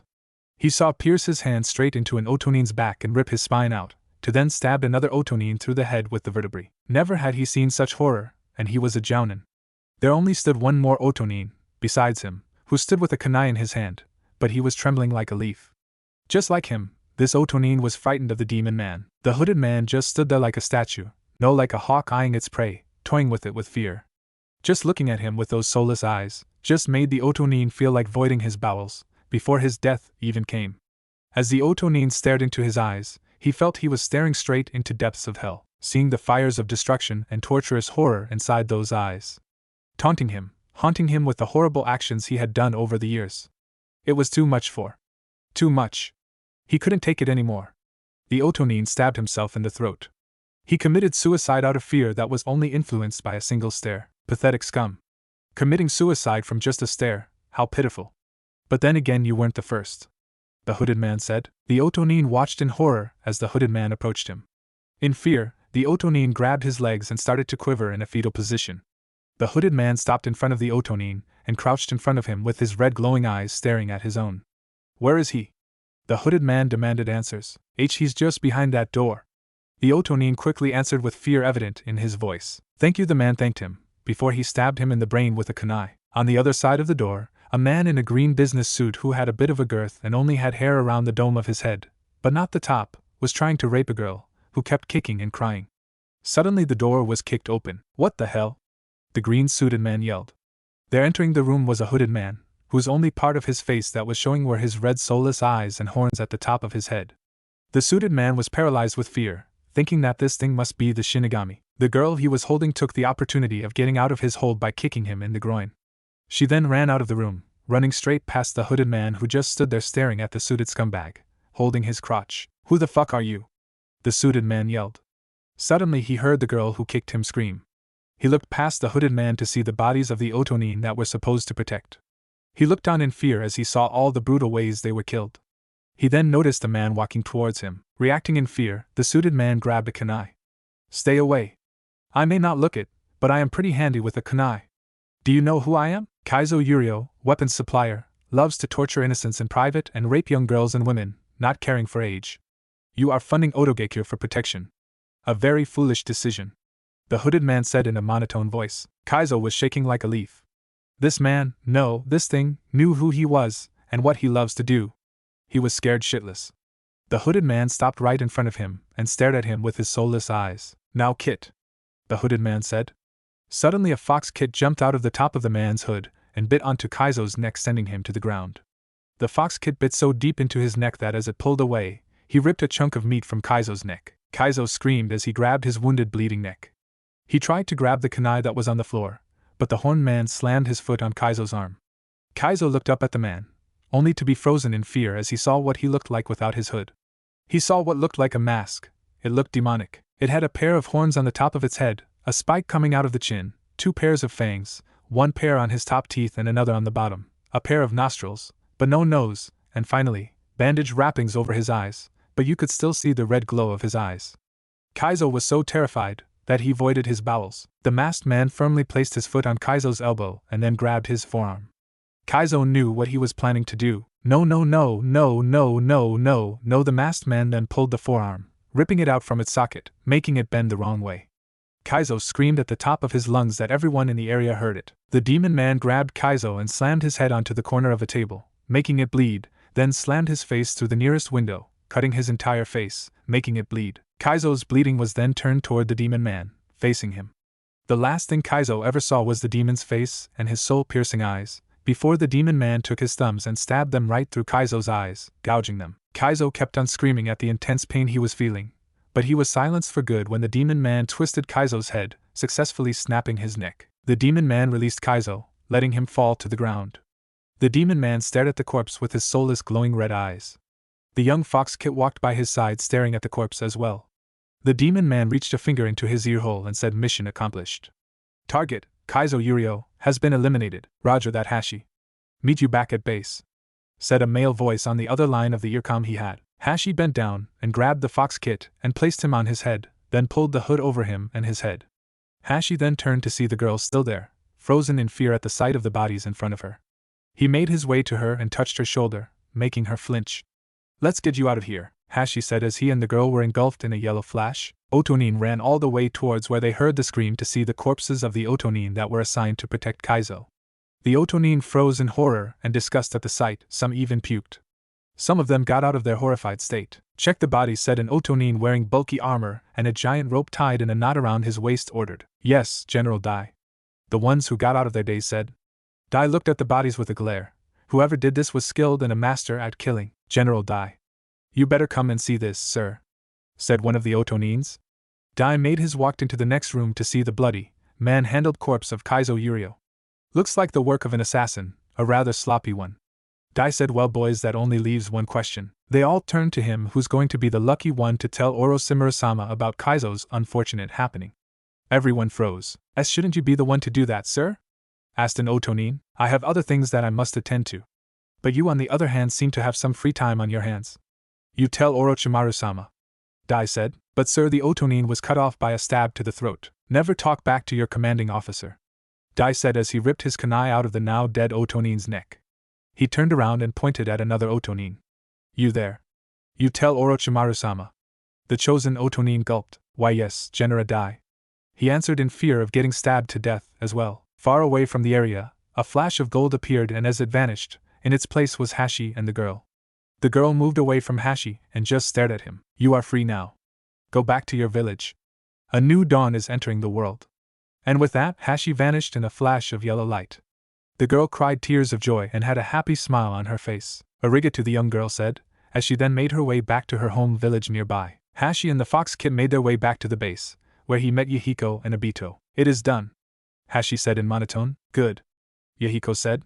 "And could you show a little emotion in your voice?" "Hashi is a soldier for peace who must never show emotion," Hashi said. "Oh, cut the crap, Naruto, and take that damn thing off," Obito said. Hashi sighed and unwrapped the ribbons that were tying his mask up, and took his mask off to reveal a smiling, sun-kissed blonde-haired teen with whisker-mark-like birthmarks, 3 on each cheek, and the left side of his face crushed on his forehead, chin and the bottom of his lips.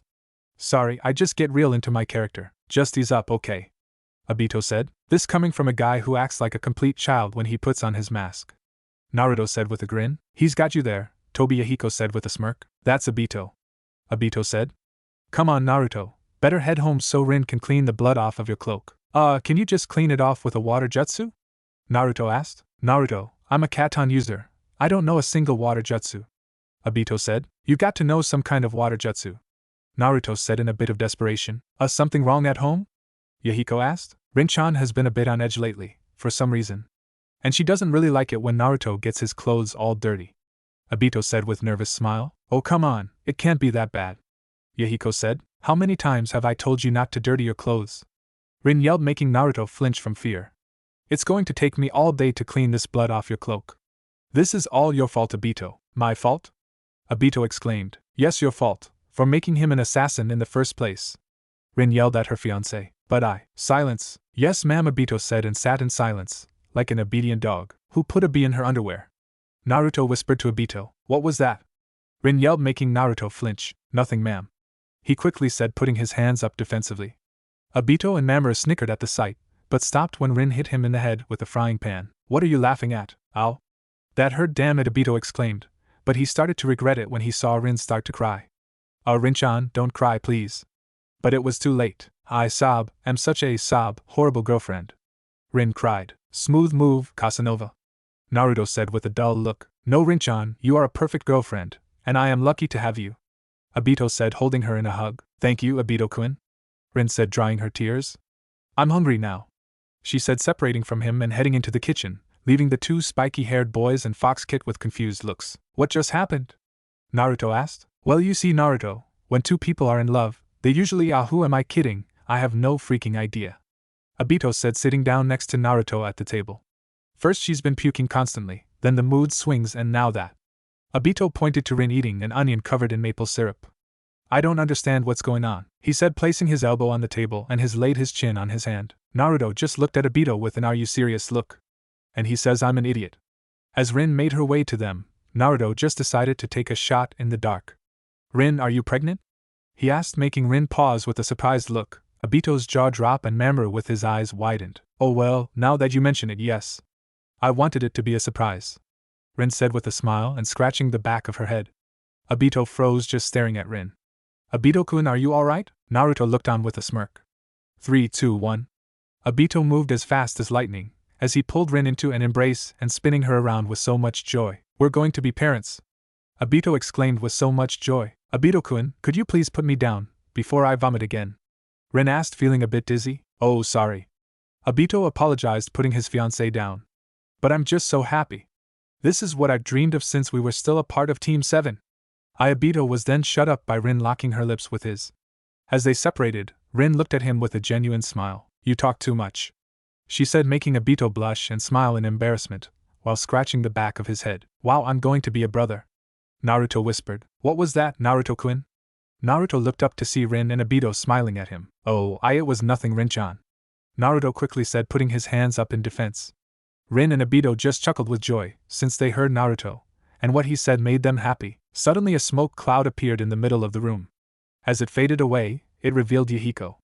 I hope I'm not interrupting anything, he said. Yahiko? What are you doing here? Obito asked. I'm here for Naruto. I've got a new mission for him, Yahiko said. A mission? Already? Naruto said, a bit surprised. But he just got back, Rin said. I know, but he's the only one I can think of who can really help on this one, Yahiko said. Naruto got up from his seat and went to go get his mask and cloak. You might want to wash the blood off from those things, Yahiko suggested. I know. Just because you are the boss of the Akatsuki, doesn't mean you are the boss of my house, Rin yelled, grabbing the cloak and mask, walking away with them to clean them.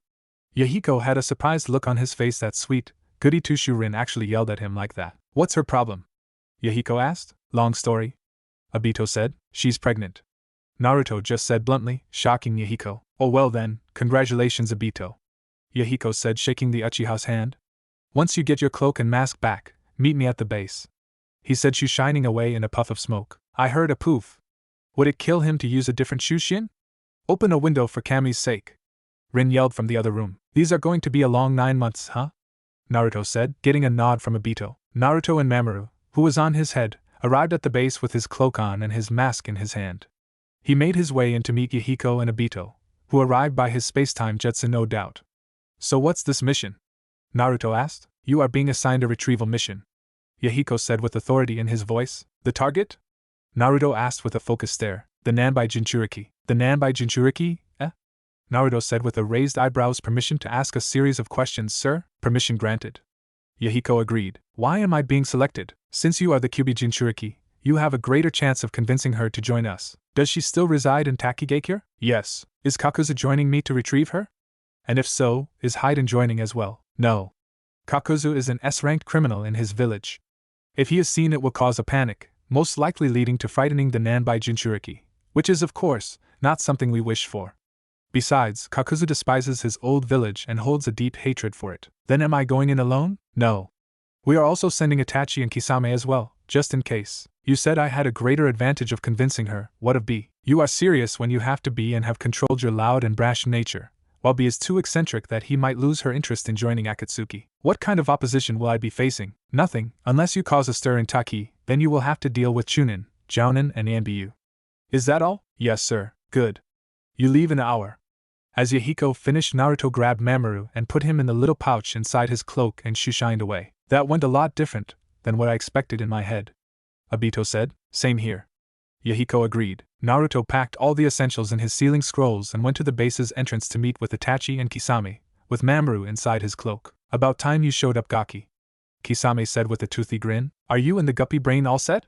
Naruto asked. Guppy brain? Kisame exclaimed with irritation. Yes.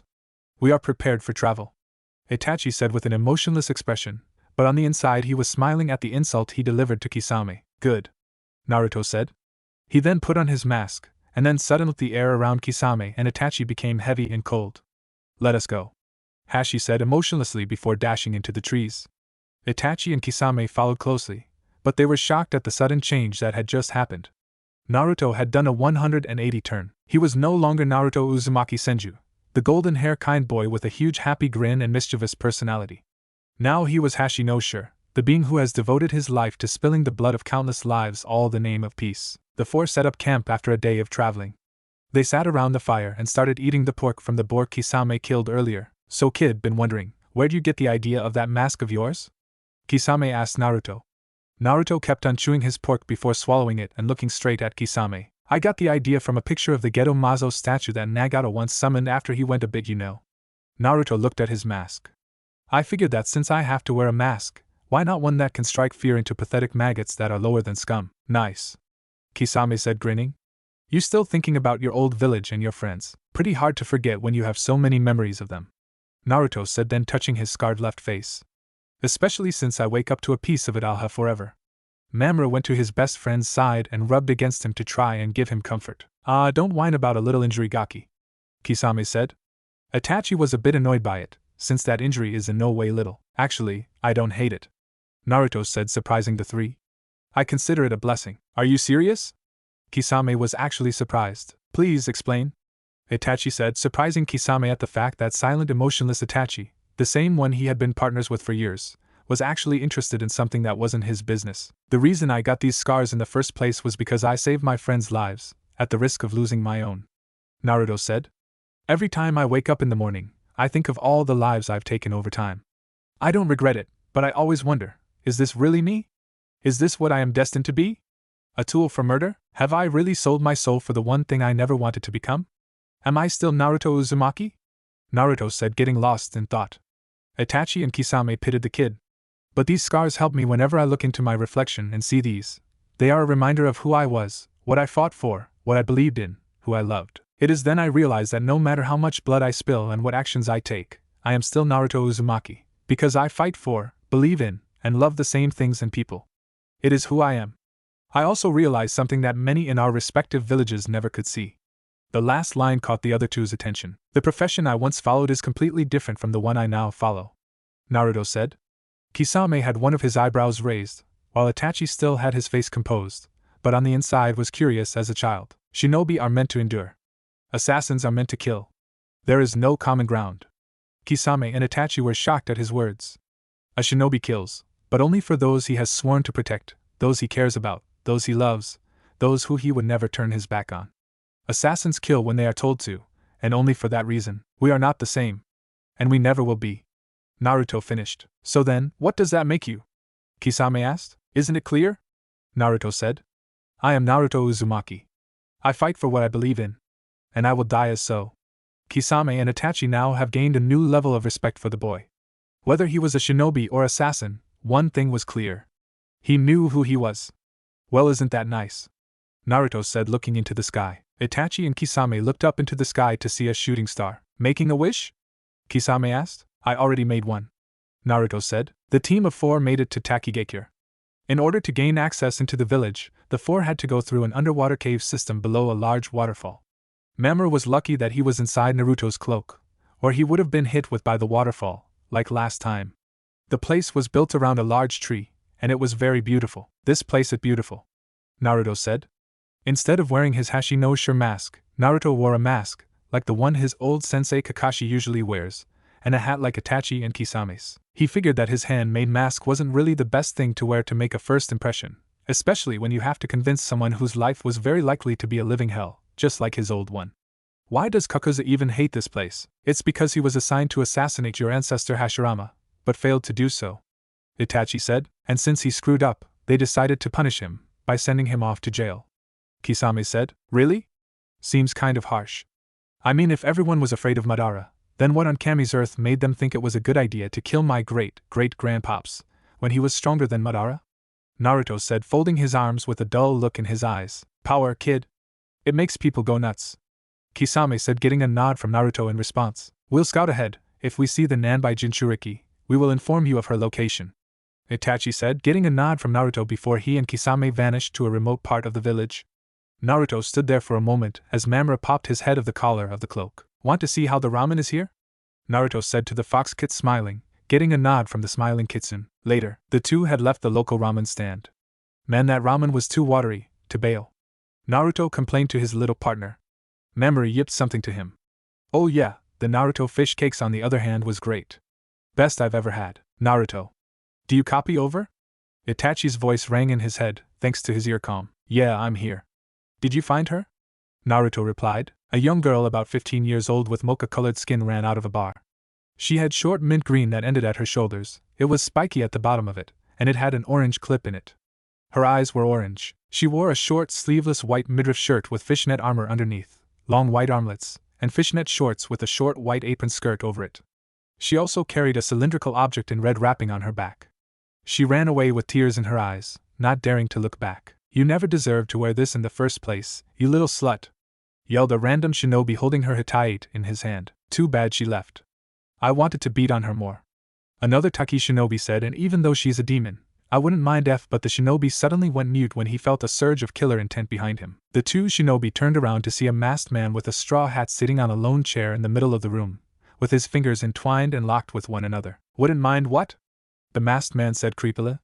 His eyes were hidden from sight thanks to his straw hat.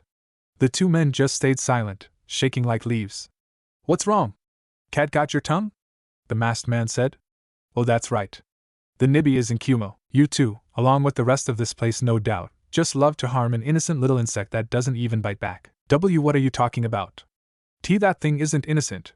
One of the men gained their voice back, only to lose it again when the masked man spiked up his killer intent even more. All she does is try her best to be an excellent kunoichi, to protect her home, and gain the respect from all you, but you all just harm her and spit on her compassion and loyalty. Scum. Worthless scum, the lot of you. The masked man said with malice in his voice and anger coursing through his veins. All right, pal, that's enough of your crap, said a huge bulky shinobi, 3 times the masked man's height as he grabbed his shoulder. Big mistake. The masked man grabbed the shinobi's hand and effortlessly twisted it so hard that it became loose from its sockets. As the shinobi screamed, the masked man, moving as quickly as the wind, stood up, grabbed his chair and slammed it upside the man's jaw. The masked man then punched the man in the gut, making him vomit blood, before he was sent flying through the wall. Everyone was shocked as to how fast the mysterious man had taken down, not just a shinobi, but a jounin, like it was nothing. All the shinobi in the bar surrounded him with their kunai ready, but they were all frightened of the man. The man turned back to the first 2 shinobi and pointed at the hitaite in the first one's hand. Give that to me, he said. What? The shinobi said. You have stolen it from her, now I am taking it back. Stripping a fellow shinobi of their own hitaite is disgraceful, the masked man said with a hidden glare. Hey, hold up. How do you know she didn't steal it? The man said, pointing at the hitaite. The masked man pushed his hat down, hiding his entire face. She is a Jinchuriki. Jinchuriki fight their whole entire lives. They are bound to earn something after fight for so long, and they deserve it wholeheartedly. If you feel that they do not at all, the man then took off his hat, revealing a masked face that looked demonic, complete with fangs, horns, and having a bandage wrapped around his eyes, but behind it his eyes glowed red, scaring the crap out of everyone. Then I'll have to teach you a lesson. One that you'll never forget. The girl from earlier sat against the wall holding her knees close to her with an emotionless expression on her face. She had her cylindrical object next to her.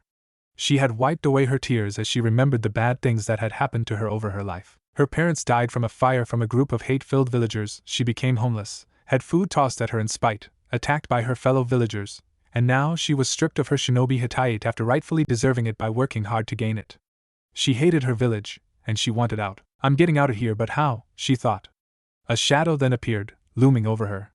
The girl looked up to see a man wearing a mask that covered the bottom half of his face, and a straw hat on top of his head. He wore a black cloak that had red clouds designed on them. Oh hail! The man said cheerfully, tipping his hat to her. The young girl just stared at the man with her emotionless expression, before looking back down to the ground. The man had a sad look in his eyes. He knew that look anywhere, after all, he once had it himself. Not having a good day? The man said, sitting down next to her. Go away. She said, looking the other way. Yeah, life hasn't been that good to me either. The man said, looking down to the ground, his hat hiding his eyes. Pain, misery, anger. Story of my life. What do you want? The girl asked harshly. I wanted to offer you something. The man said, turning his head to her. What? The girl asked, not really caring. A chance. The man said. A chance for you to be happy. A chance to reach your full potential. A chance to belong. He said with compassion in his eyes. He then stood up and offered her his hand. Come with me, Fu, and I promise you'll be happy. Fu didn't buy what this guy was saying. He sounded suspicious. He probably was here to kill her, waiting for her to let her guard, and then wham. No more Fu. Fu started to think on what to do until she got it. The perfect idea to kill two birds with one stone. She smirked at her little plan. Okay, I'll go with you. Fu said, standing up. If you help get my brother out of jail. Fu said, crossing her arms. Why is your brother in jail? The man asked. You know who I am, right? Fu asked, getting a nod from the man. Then you also know that people around here don't really like me, and the reason why. The man nodded again, but this time had a glint of sadness in his eyes.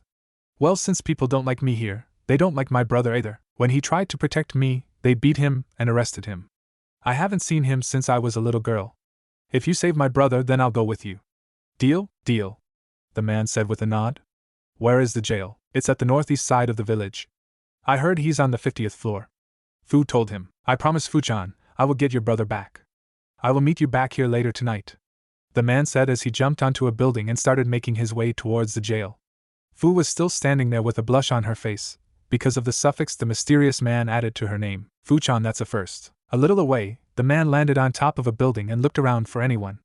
When he saw the coast was clear, he went pissed, and then suddenly a fox kit popped his head out of his cloak. Okay, Mamoru, I need you to keep an eye on Fu-chan. If anything happens, contact me through your mind link, okay? Mamoru jumped out of the cloak and gave a mock salute to Naruto, before running off to keep an eye on the Nanbai Jinchuriki.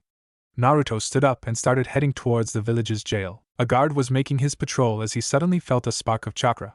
The guard got his katana ready as he prepared for the worst. Suddenly his world went black. Naruto stood over the man with his hand in a chopping position. He then grabbed the man's unconscious body and put it inside a nearby barrel. He poked some holes at the top of the barrel before putting him in, so that he could breathe. Naruto went into stealth mode as he then started making his way to the 50th floor. As he walked along some beams, he started to overhear what some of the guards were saying. Rika sure is being a pain in my ass lately, said one guard, rubbing the back of his neck. What's it about this time? One of the other guards asked. She's afraid of letting Rito go to the academy. The first guard told her. Your wife really needs to lighten up, said a third guard. I know. Hey guys, did you hear? Said a new guard, making his way to the other three. Hear what? One of the other guards asked. Well, some shinobi from a bar took away the Nanbai brats Hittite, but then some guy came out nowhere and beat them up, along with the rest of the shinobi that were in the bar. The guard told them. All by himself? Asked one of the other guards in astonishment. Yeah. It wasn't a pretty sight. They should have just killed the brat, said a guard. Well, they were getting their butts kicked. No, you baka, I'm talking about the Nanbai brat. Oh yeah, I agree. Same here. Life would be better without her and the rest of her kind. That made Naruto pissed. On impulse, he jumped down to the floor and started beating the four guards up. They didn't stand a chance. Naruto landed on one of their heads, slamming it hard on the ground. He then chopped at the back of another's neck, knocking them out, and then finally he grabbed the last two's heads and slammed them together, effectively knocking the two out. Naruto stared at them with a glare filled with rage and disgust. Scum, the lot of them, Naruto said as he grabbed them bodies one by one and placed them in the shadows, where no one could see them.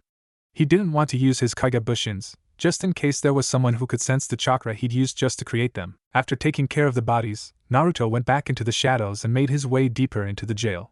Being in this village, the hatred towards Fuit reminds me of Konoha, Naruto thought. If it wasn't for the friends that he made there, or his dream of becoming Hokage, Naruto probably would have never wanted to go back. Itachi and Kisame were making their way to the way they came in. They spotted Fu, and saw that she was making a dash for the exit, which was where they came. As they were on her tail, a barrage of kunai was sent towards them. They were about to deflect them, but they noticed explosive tags on them. The two shined away, and managed to escape the explosion. That'll cause a problem, Itachi said. Fine by me, let them come. Kisame said, itching for a fight. We can't stay here. Taki shinobi shall arrive any minute, and we cannot be spotted. We are here to get the Nanbai Jinchuriki. If we fight any of the shinobi of Taki, we will deliver the wrong intentions for Akatsuki. Itachi told his sadistic partner. I hate it when you're right, Kisame said with a disappointed look. What about the Gakis? We shall find the Nanbai Jinchuriki once we find a way out of the village. And I don't believe I have to say anything else about Naruto, Itachi said. Not overestimating him, are you? Kisame said with a toothy grin. If you knew the things he has done before becoming a part of Akatsuki, then you'd understand that we don't have to worry about him now, Itachi said as he and Kisame vanished in a swirl of leaves. Fu was running through the underwater cave system. She didn't dare look back, but if she did, she would have noticed the fox kit running after her. I'm almost there, Fu thought. She had tears in her eyes. She was finally leaving the place that had never wanted anything to do with her, that hurt her, took away her parents, made her life a living hell. She was so close to freedom that she could taste it. As she was close to the exit, Fu sprinted all the way there, until she finally made it out. I did it, I'm dashed, but suddenly before she could even finish her thought, she was knocked out from a single punch to the face. Mamoru ran out of the underwater cave system in time to see Fu being taken away by a giant man wearing bulky armor that covered his entire body, and 4 otonin by his side. The armored man had a giant war hammer on his back, what looked like a traditional samurai helmet over his head, and Fu's sling over his shoulder. Mamoru looked at them with one thought on his mind. This can't be good. A guard was whistling a tune as he swung his ki around his finger. Would you stop whistling, goddammit? Another guard yelled at the whistling one, who just ignored him and kept on whistling. Honestly, Daibwa, I just wish you would. Suddenly the guard heard a wail and turned around to see Daibwa was gone. Disappear before the guard could even take out his katana. He was attacked from behind and left unconscious. Naruto had the keys Daibwa had in his hands, as he looked down at the unconscious guard. Naruto walked down the hall to see all the criminals who were behind bars, but none of them had mint green hair, orange eyes, or mocha-colored skin. Well, look at you good looking, said a filthy convict with long greasy black hair holding the bars and having his face stick out. You got a firm and delicious body there. How about bringing it over? The criminals said, making kissy noises. You a rapist? Naruto asked, but had a strong feeling he was correct. And murderer, why? That turned ya, but before he could even finish his sentence, Naruto stabbed him in both his eyes with his index and middle finger, piercing through them. The convict screamed at the pain, and then screamed even louder as they were ripped out. Naruto had his Hashi mask on. He put it on as quick as lightning. He had the eyes of the convict in his hands. I wonder. Tell me if you can see this, Naruto said as he released the 2 eyeballs from his grip, letting them fall, then stomping on them. The man just kept on screaming as he held his empty eye sockets and lay on the floor, bleeding out. Is that a yes or a no? Hashi joked as he watched the criminal, who was in agony. Hashi turned around towards another criminal who was frightened out of his wits. Hashi appeared in front of his cell and grabbed the convict by the shirt and brought him to the bars so he could be face to mask with the criminal. Where is the Nanbai Jinchuriki's brother? What are you talking about? The Nanbai brat doesn't have a brother. She's an only child, the convict said with fear in his voice. Not liking the brat comment, Hashi grabbed the convict's head and repeatedly slammed his head against the bars. As he released him, he walked back down the hall, leaving the convict on the floor with his head bleeding. Ugh, what the hell hit me? The guard from earlier said. Me. The guard turned around to see a man with a hideous demonic face that had horns and a bandage wrapped around his eyes. Hashi grabbed the frightened man by the neck and slammed him into the wall. Where is Fu's brother? Hashi demanded answers. The Nanbai Jinchuriki? She doesn't have a brother, the guard told him. Hashi squeezed his neck even tighter as he brought him close to his face, while his hide and eye glowed red through the bandages. Don't you dare lie to me, Hashi said menacingly. I'm not, the guard choked out. She doesn't even have a brother. I mean, maybe she was going to have one because her mother was pregnant when she died, but other than that, no others. The Nanbai Jinchuriki is just an only child. Hashi released the guard, who took the advantage and ran away to sound the alarm. Hashi was gone now. Naruto had returned with his Kakashi and straw hat. Behind his mask, he had a smile as he realized what had just happened. And here I thought foxes were the only clever beings. Baka! Go find her! Kurama yelled out. Suddenly the alarm went off. Oh crap! Kurama and Naruto sighed simultaneously. Well, what now, Baka? We'll help. Kushina said within Naruto's mind. Naruto, summon us. We'll distract the guards, while you go and find Fu. Minato said to his son inside of his mind. Listen to them, Kit. Kurama said. Mamoru just told me through the mind link that some Otonin and one huge son of a bitch got to her, and are taking her away. Seeing there was no time to argue, Naruto made his trademark sealing sign, and created 2 Kagebushin. He then placed his hand on the 2 clones, and suddenly they were engulfed in golden flames. As the flames faded away, there stood Minato and Kushina, who were in their QB mode state. Go take care of them, Sochi. Minato said as he and Kushina disappeared in golden flashes. You might want to hurry, Kit. Kurama said. Naruto nodded as he sped down the hallway looking for a way out. Mamoru was quietly following the group of Otonin and the mysterious giant, who was carrying Fu. Mamoru then felt Naruto making his way to them, and decided to act now to help his best friend and partner. Mamoru ran behind a giant boulder, and went QB mode to get their attention. In which the little fox Kit succeeded to do so. The group of Oto and giant stopped, sensing the enormous amount of chakra. The armored giant had a steel-armored mask that had a skinny rectangular hole on it for him to see through. You couldn't see his eyes, but they were there, and they were narrowed. Hold the girl. The giant armored man said as he tossed food to one of the Otonin. The armored giant took out his giant war hammer as made his way to the boulder. He then left his giant hammer and slammed it onto the boulder, destroying it into rubble. As the dust from the attack cleared, all he saw was a little fox Kit sitting there with its tail swaying side to side. What the hell is this? The armored man yelled. Isn't it obvious? A voice said behind the armored man. The armored man turned around to see a man wearing a black cloak with red clouds on, a bottom jaw-covering mask, and stray hat. You've just been ambushed. Ambushed? What the hell are you? Suddenly the armored man was tackled by a ball of fire from behind, sending him to the ground. The armored man looked up to see the fox Kit was made of golden flames now. That explains it. The armored man stood up as if nothing had happened to him. But you can't defeat me. I am Shuichi, Oto's iron beast, and I got my eyes on you now, Mujiwara. The man cried, pointing his war hammer at him. Why do I feel like he's talking about someone else? Naruto thought. Cough, Luffy cough. Fu started to wake up. She blinked a few times, and then noticed she was being carried bridal style. She looked up to see the man from earlier, who just looked down and smiled at her. I see you're finally awake, Biguheim. The masked man said with eye smiles and what she could guess as a real smile underneath his mask. The new nickname he had given her made her blush.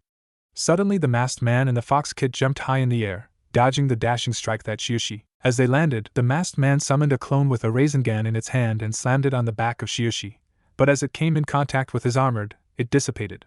The clone looked at his hand that once held his father's signature jutsu, before he was crushed by Shuichi's war hammer. Naruto felt the headache from that attack his duplicate just perished from. I see you are starstruck from my magnificent armor, Shueisha said in his low and strong voice, as he pointed his war hammer at the masked man. Not really. Naruto thought with dull eyes. This armor is a redesigned version of the one Doto Kazuhana had created. Shuichi said with pride. Ah crap, so Justa won't work on it. Naruto said, gritting his teeth. Ah, so you are familiar with this masterpiece, created by the ingenious Doto of Yukigekure. Shueisha said, surprised he has knowledge of the armor he was wearing. Familiar with it? Yes. Masterpiece? Yeah, for cowards. Genius? No way in hell. Naruto said. Shueisha just grunted as a response. Naruto then summoned a Kagebushin to appear next to him, and gave him Fu. Get Fu-chan away from here, while I take this guy on. Mamoru, you go with them, and protect Fu if anything comes after you, got it? Naruto ordered, getting a nod from the fox Kit and clone, before they started to leave the area. Now that that's taken care of. He tilted his hat to cover his face before he took it away from his face to reveal a demonic face complete with horns and fangs. Shall we begin? An 8-year-old Fu was standing in the middle of a grassy plain, wearing a red sundress and green slippers. The sun was shining brightly down on her face that she had to put her hand over her eyes to see the area around her. As she searched around the place, she found 2 figures in the distance with their backs facing her, a man and a woman. The man had dark mocha skin, a fine build, and coal black hair. He wore a black shirt with the Takigekure symbol on the back of it, a pair of burnt brown shorts that went a little past his knees, and black sandals. The woman had fair skin, a slender and slightly curvy body, and mint green hair that went down to her lower back. She wore a long red, short-sleeved kimono, a pair of beige pants that stopped at her calves that could be seen as the kimono blew through the wind, exposing a bit of her legs, and black sandals. Fu's had tears of joy go down her eyes and a big grin crept onto her face as she knew who these 2 were. Keikasan Tuchan. Fu wiped away her tears, before she started to run to them with a huge smile on her face. Kasan. "Two-chan!" She cried out to her parents as she ran all the way to them, but as she was in closing distance, her parents suddenly burst in flames and then quickly turned into nothing but ashes. Fu had a look of shock upon her face, before she looked to her clenched hand. Her hand was meant to hold the hand of what she believed was her mother, but as she unclenched her hand, all she saw were ashes on them. Fu started to have tears of sadness pouring down her eyes. She bit her bottom lip as she started to sob, before collapsing to the ground on her knees, crying and wailing as the ashes of her parents flowed with the wind and danced around her. "Jasho Chikinada no Jutsu."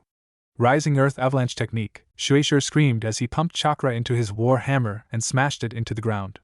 The earth in front of Shueisha started to rise and break, making a giant wave of earth and rocks heading straight towards Hashi. Hashi collected chakra to his feet and immediately jumped high into the air.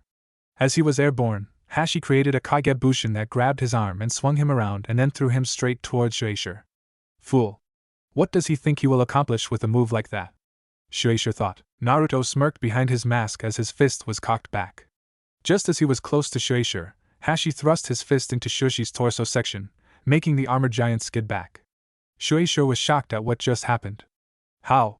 Shueisha thought as he looked at his torso armor to see it was dented. Kami, that hurt. Hashi thought, unclenching his fist and shaking it out. Even though my attacks that are enhanced with wind chakra are powerful, it would just be a waste of time to just keep bashing at him blindly. I have to think smart. Hashi went into his thinking pose, was grabbing his chin and tapping it with his index finger. Suddenly Shueisha started to chuckle. I am impressed. It's not easy to dent my armor, Shueisha said, but Hashi didn't give a response. He just stood there tapping his chin. After a moment, Shueisha started to get pissed. Don't you dare ignore me! He yelled, charging at him and took a swing at him, but Hashi just hopped back, not losing his composure. Shueisha was really getting pissed off now as Hashi just still continued to tap his chin. I'm going to crush you! Shueisha yelled as he repeatedly swung his war hammer at Hashi, but the demon-masked shinobi just kept effortlessly dodging and ducking, while still tapping his chin. You love that chin so much, don't ya? Then I'm gonna break it! Shueisha yelled as he then swung his war hammer up with all his might, but Hashi flipped away from the attack. Shueisha swung his war hammer too hard. It went over his head and behind his back, then was indented into the ground behind him. Shueisha tried to pull it out, but all it was doing was giving him back pains. His armor may help him from getting hurt from jutsu, but it can be a real pain itself at times. Shueisha released his grip on his war hammer and then turned around to grab it, but there on the tip of the handle of his weapon was Hashi crouching on it, in front of Shueisha's face. Hashi still had his finger tapping his chin. He raised his free hand and gathered some wind chakra to it, and then he thrust his palm straight to Shueisha's face, sending him flying back. Of course, the art of the silent fist. Hashi thought, smirking behind his mask. Flashback. Silent fist? Naruto asked his mentor. Obito nodded in response. What is it? The art of fighting, without even fighting. Obito said. Sounds like doing nothing. Naruto said with a dulled look. Not if your opponent is doing all the fighting. Obito said with a smirk. Now Naruto, I want you to attack me. Obito ordered. Seriously? Naruto asked, raising an eyebrow. Obito nodded in confirmation. Naruto just smirked and got into his battle stance. Alright then Obito, I hope you're ready for an ass whooping. Naruto exclaimed with confidence as he charged at Obito. All Obito did was smirk as he swerved around Naruto's punch, but it was faint. Naruto jumped and tried to send a spin kick to Obito's head, but Obito ducked under it. Naruto then sent lightning-fast strikes, but Obito kept dodging every single one. Damn it! I knew Obito was fast, but I didn't think he'd be this good. Obito then swerved around one of the strikes and ended up behind Naruto. Then again, he was able to keep up with Two-chan. Naruto thought as he turned to Obito, who was just smiling. You're going to have to do better than that, Naruto. Obito said, his smile not faltering in the slightest.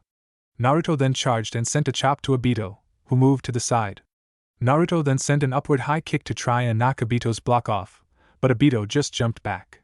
Naruto smirked as he built up wind chakra to his feet. As he slammed his foot down, he launched himself towards Obito, but he put too much wind chakra that he rocketed